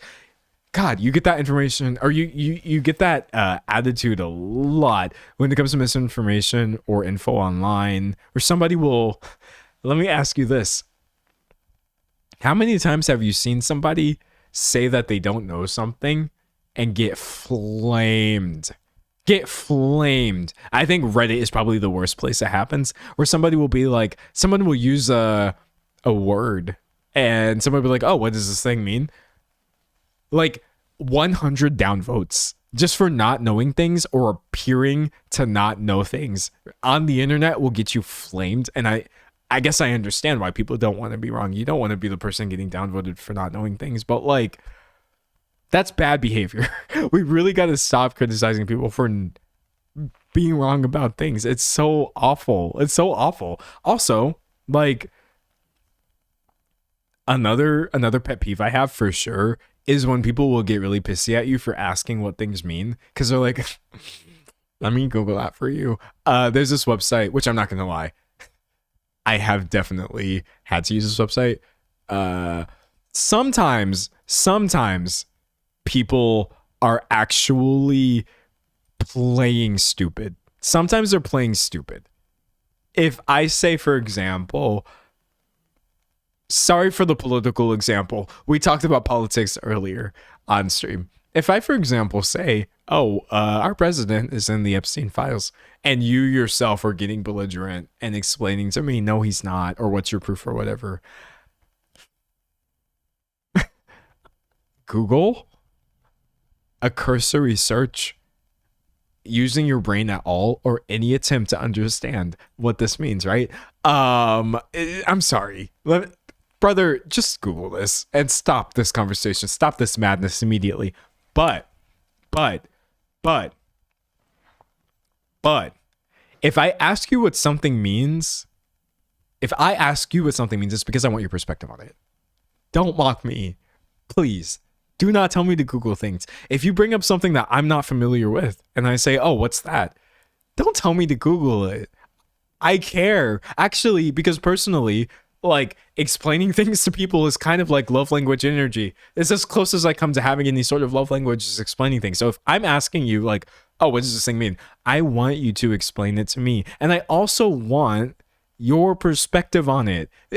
Usually when people explain things, they have a personal angle as well. And so I learn more about you by you telling me what something is. Someone says sharing information is a joy. It really, really is. So yeah, if I ever ask a question that I could also Google, you should be honored that I asked you instead of Googling. And that's on period. I could have Googled that very easily, but actually I wanted to know what you have to say about it. So tell me, don't make me feel like an idiot. I'm not an idiot. I know that Google exists. And somebody said sharing fun facts with people is how I get close to them. Absolutely same. 100% same. Some say it's so much more fun to learn new things from your friends than Google. Yeah, no, exactly. Because on Google, that's just results. So you got to sort through this result and that result. But if somebody you know is telling you this, then it's like, oh, wow, that's interesting. And I see why you care. That's the other thing too. I want to know why people care about things. And you can't actually get that information through Google. You know what I mean? Someone said when they say just Google it and you can't find what they were talking about on Google, people are really bad about that too. Yeah. Of like talking in code. Okay. We've been complaining about every single platform. Now I'm going to complain about TikTok. We complained about Reddit today. I didn't say anything bad about Facebook, but Facebook is bad. Let's complain about TikTok. The worst, the absolute worst for people talking in code and nobody knowing what they're talking about. And everybody who doesn't know what everyone on TikTok is talking about will pretend to know what this thing is a reference to and say, how do you not know this? Or you should Google it. You literally don't know what this thing means either, but you want to seem like you know. This is how we have things. TikTok is the worst platform for this. Let me show you the prime example of this. The absolute number one prime example of this would just be 6'7". Whoa. Why did the page wiggle? I don't know why it wiggled like that. Anyways, 6'7". No one actually knows. Someone said Insta's worse. Okay, you know what? Insta could be worse because actually I don't use that one anymore. I don't really use TikTok, but I see this a lot when I'm trying to look through comments. No one actually knows what this means. It was just a bunch of people pretending like it meant something, and now it's on Wikipedia. This happens on TikTok so much. There was also like this, was it like Group 13? TikTok Group 13. I don't remember if I've talked about this before. No, was it group 7? Oh, it's group 7. Where did I get 13 from? It's so stupid where people were pretending like, oh yeah, I'm in group 7. And all that it meant essentially was that people got this one TikTok recommended to them of this person saying you are in group 7. And then people outside of this TikTok would start talking about being in group 7 and even like borderline shaming people for not knowing what the reference meant. And it's like the specificity of this is so insane. I don't even understand. Like, so yeah, most memes that come out of TikTok, I just don't like because it's literally a bunch of people pretending that they understand the meme just so that they don't feel left out. And I'm like, y'all make me feel 27.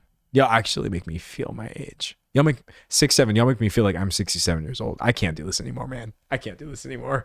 Someone said I've never heard of Group 7. There would literally be people who would make fun of you for never having heard of this. And it's like, bro, stop shaming people for not knowing things, please. For the love of God. Someone said it's a bandwagon. It's very much a bandwagon effect. Yeah, but every platform has its idiosyncrasies. And YouTube certainly has its as well. I try not to play into them, but I do still have to play into them as a YouTuber. Though I will say, I've talked about this before. I've really been trying to curb my sensationalism. They say curb your enthusiasm. I've been curbing my sensationalism. Because here on YouTube, we have a horrible habit of acting like everything that is happening right now. It's happening right now, guys. Oh my God, this is huge. And like everything on YouTube wants to be the next thing that is happening. And I'm like, y'all, this is literally a video about some internet comments. Come on. So I've been trying to like desensationalize almost all of my titles. Wait, let me pull up some of my recent titles because I'm curious. I want to read some of these out loud. I think really hard about my titles before I put them up, just so y'all know. Oh wait, I don't know if YouTube Studio is working. Oh, it's back. Okay. We've got Charlie Puth. Just throw the whole man away at this point, right? You know what I would have named that if I was a little bit younger? Charlie Puth's career is over. No, probably I would have said Charlie Puth just threw away his entire career, which honestly, that's a really good title. That's a good title. If I had named that video Charlie Puth just threw away his entire career, maybe that would have gotten more views, but I don't know. Also, what do we have? Celebrities literally think pets are accessories, and I hate it, right? I guess I could have named that video like Sabrina Carpenter just, pissed off TikTok with this one, or something that implies that like everybody hates Sabrina Carpenter because she had a bird. in a concert or whatever. I was like, I'm trying not to do this. We had, oh, you know what? Let's talk about ugly husband syndrome. That really could have easily been like Selena Gomez is losing it over Benny Blanco. Like, you could have spun that into Selena Gomez being unhinged in some way. That happens a lot, by the way, where you got to make the people that you're talking about seem unhinged when they haven't actually done anything that crazy. What else do I have? Husband and wife photography duo scams brides out of $750,000. That literally happened. I did not put any sort of spin in this, but yeah, I 100% I do put. Some of the celebrities hate when I talk about this. Yeah, that's a very sensationalized title. I still put spin on my titles. I'm a biased source. I'm not a news agency. I'm one person. So all of my titles are biased as hell, but like the spin I try to put is making it sound like something that I would actually say. I would not say Charlie Puth just threw away his entire career by partnering with an AI music company. But I would say Charlie Puth, at this point, just throw the whole man away. So I've been titling my titles the way I actually speak, and it's been working really, really, really, really well. I'm very grateful. But the reason that it works well is because it's literally just about authenticity. I know that word sounds cringe or whatever, but I'm being serious because I am authentic with my titles. If I actually do need to say something that is insane, the video pops off. That's why when someone says, should I order Thai food? Yes. That's why when the Caleb Hammer thing happened a month ago or a couple weeks ago or whatever, I was like, I got lawsuit threats, and all I have to put is that someone's threatening to sue me over this video. This finna pop. And what did it do? It popped. So actually, you as a creator, honestly, you can get a little bit further without clickbaiting people. If you want a really, really, really big video, wait until something really, really big happens and then say it. And if all of your other titles are actually accurate to what people can expect, they're not gonna like, they're gonna be sat. They're gonna be seated. I think the issue that people experience is when you put an individual title as very, very clickbaity, it works for that video. So if for one video I put up a title, and I have this experience, I'm literally talking about my actual personal experience, I'm not just making stuff up. For a video, I say like, oh, so-and-so's, career is over. I used to use that title all the time. And then like you click into the next one and you're like, oh, this person's career is over too. And then I have another video and I'm just like, the downfall of this person. And I'm like, you as a YouTube viewer subconsciously hit a point where even if you're not thinking about it consciously, which is what subconsciously means, you might think to yourself, like, it can't be that serious. That happens a lot. Someone said boy who cried wolf type phone. It's so many creators right now are stuck in a boy who cried wolf type loop. And I was at one point. I 100% was, because I was just trying to do the meta. I was trying to do what I have to do. And I was like, no matter what y'all say, I'm just going to do the titles my way and see if it works for me. 100% works for me. You can stand out by not clickbaiting people at this point, which is hilarious. We've swung back into the opposite meta. So yeah, let's bring back real titles. Your audience will still click into them if they actually care about the topic. I think another thing is too, though, like YouTube Studio, and the reason that I do not check YouTube Studio anymore, ever, literally ever, and I never will, is because YouTube Studio makes it sound like every single video that you upload should be better than the last one, period. If your video is in any way has fewer views than your previous one, YouTube is going to use really like strongly worded language and be like, audiences are choosing to watch this video less. And you're like, oh, I guess I should just die. It really makes you feel that way. It makes you feel like every bit of work that you did on a video is pointless because your video wasn't as big as the last video. And that is why I was like, wait, what if I just talked about what I want to talk about and things that I think would do well? and I just ignored YouTube Studio forever. And so if I put up a video and it's 7 of 10 because fewer people chose to watch it, I just don't need that information, because whoever chooses to watch or not watch doesn't matter. It's just every single video can be for whoever it is. Someone said, I never look. You are a strong person. You are a strong person for not looking. It's not easy to not look, but I don't check it. I don't think as a content creator, it's healthy to want every single video to be a banger. That's not how things work. If I tomorrow was to put out a video about something that has to do with video games or whatever, even if it was still celebrity entertainment news, I could still expect, honestly, a reasonable view decrease.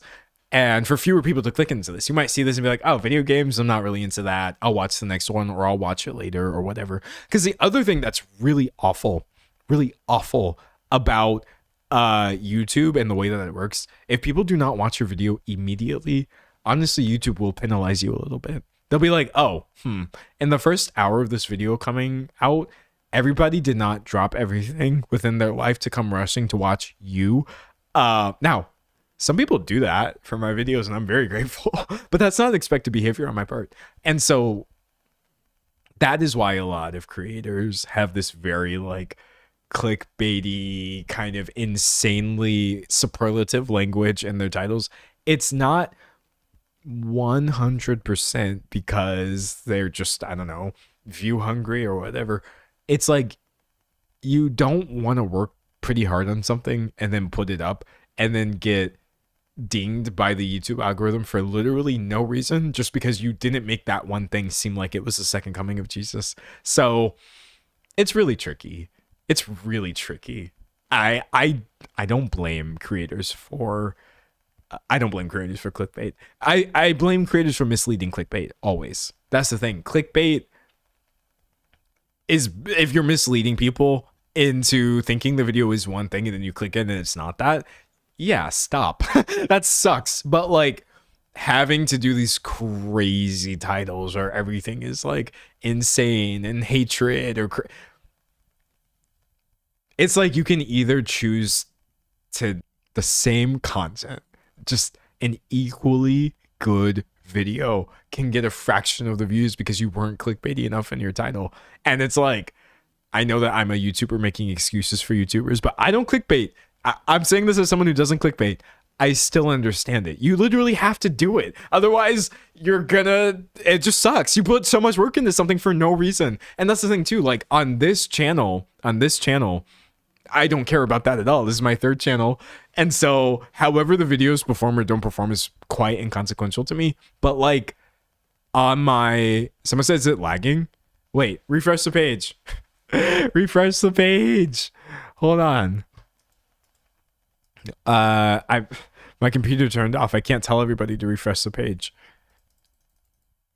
Oh, where did it go? It was up and then it went away. Okay, hold on.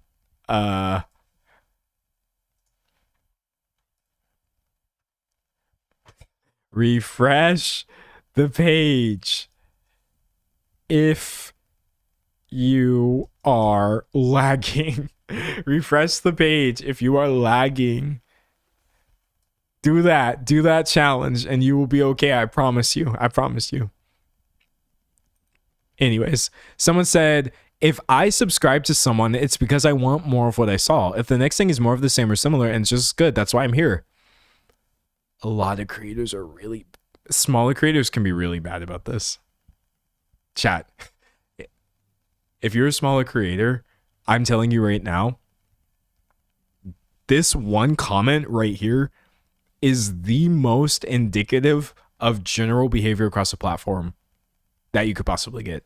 If I subscribe to someone, it's because I want more of what I saw. If the next thing is more of the same or similar and just as good, that's why I'm here. Part of the reason that this channel performs the way it does, I literally just show up and I do the same thing every time. I very proudly and unabashedly just sit down in this chair and I'm like, internet controversy. These people I don't agree with them. I agree with these because I have fun doing this. I light up when I do this. I get like hype doing this.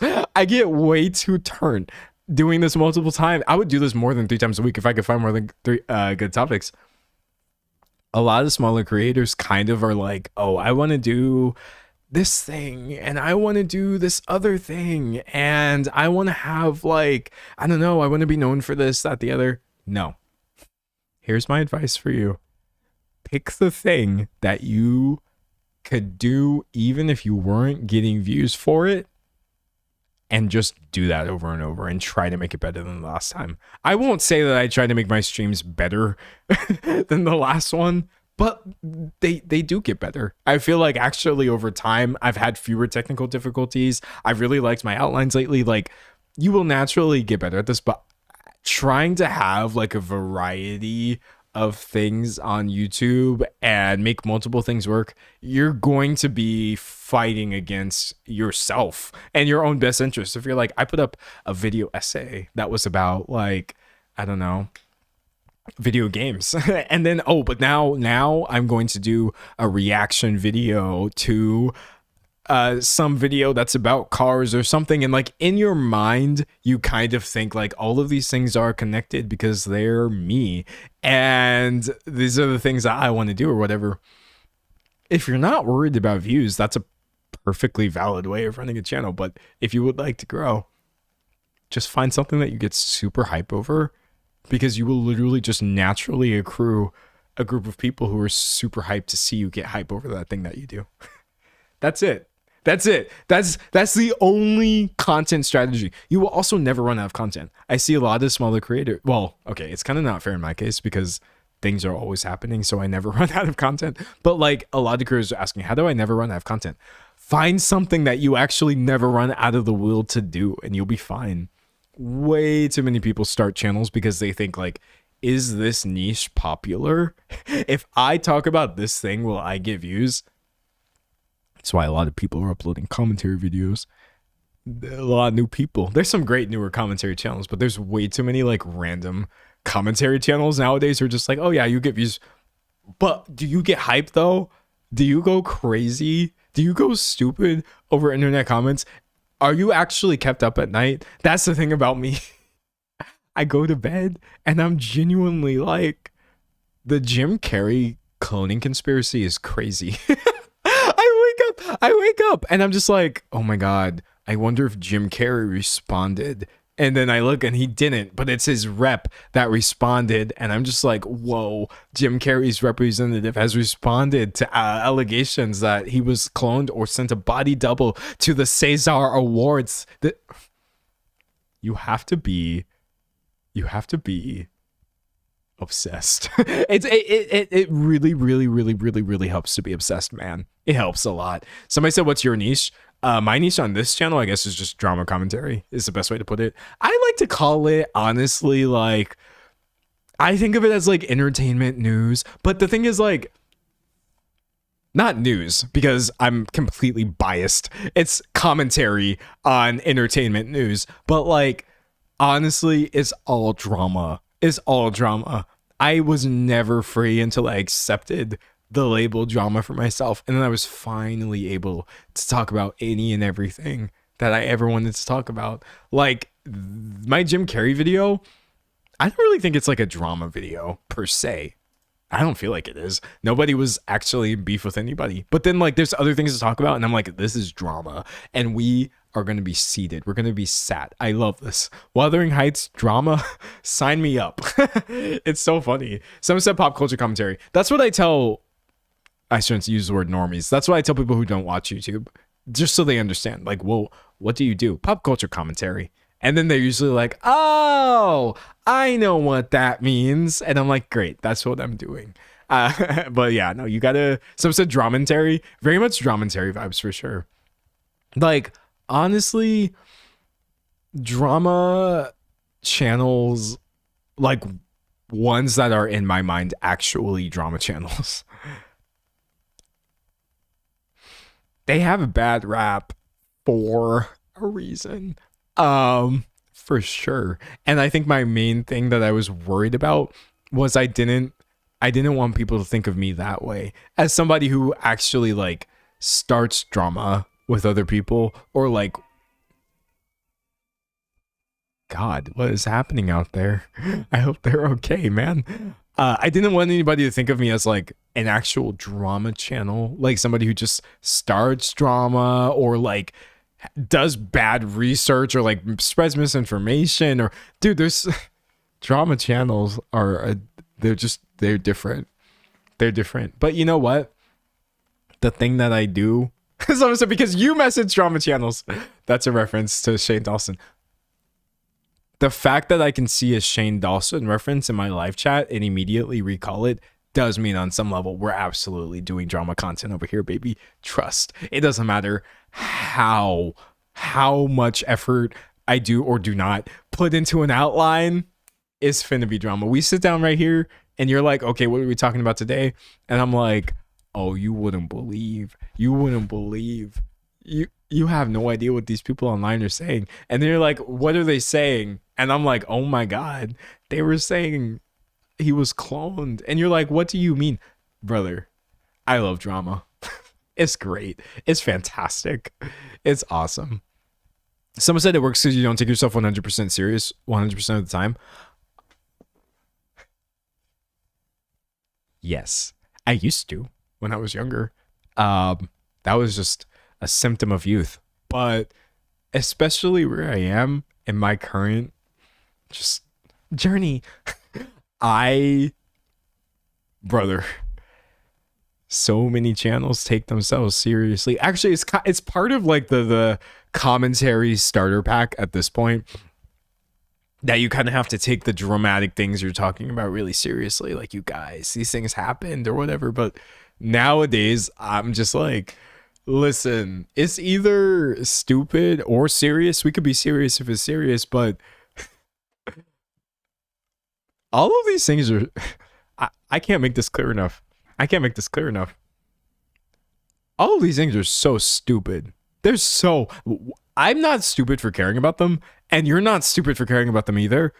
If it was stupid to care, I wouldn't be posting content about it. But a Jim Carrey cloning conspiracy is a level of bonkers, just ridiculous, does not need to exist, should not have happened. And I try to come into my content this way nowadays, where I'm just like, I cannot believe we are talking about this. I'm still going to talk about it because it's dramatic as hell, but I cannot believe we're talking about this. And it helps. If I came into this trying to be like a trusted source or seen as like a journalist or whatever, no. I don't want to do like the stolen valor for journalist vibe that you get from a lot of like this. Brother, we are literally talking about internet comments 9 times out of 10. I'm reading articles to you. I'm filtering them through my unique perspective and using them to make larger points in my cultural critique.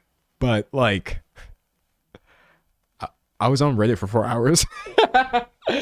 It's not that serious. Someone said it's seriously stupid. Yeah, no, it is not that serious. And I usually am someone who doesn't like saying it's not that serious.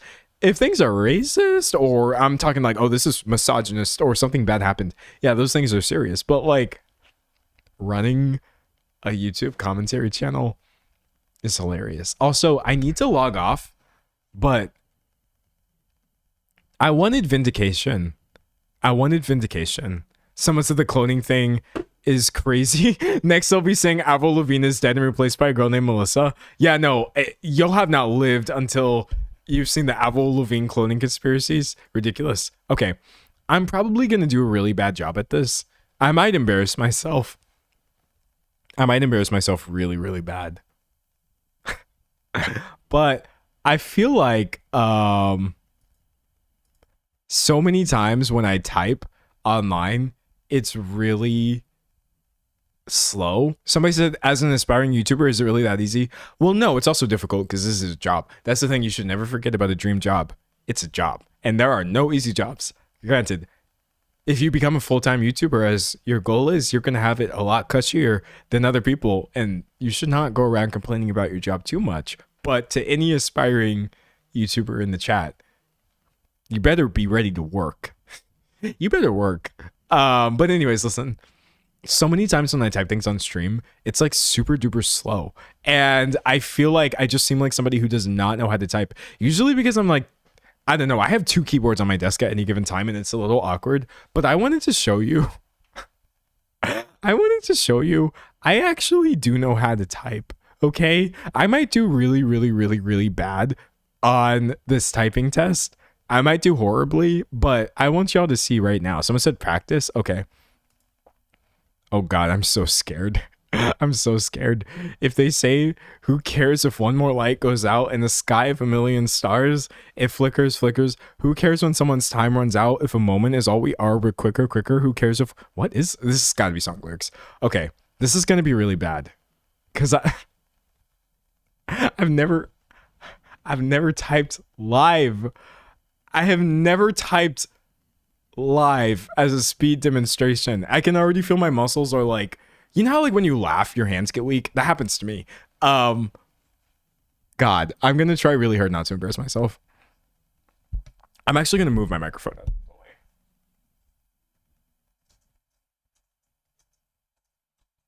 the way. It's bad. It's bad. Hold on. I'm sorry. I have the jitters. My hands are so jittery. They're so jittery. Okay, I'm going to try this one.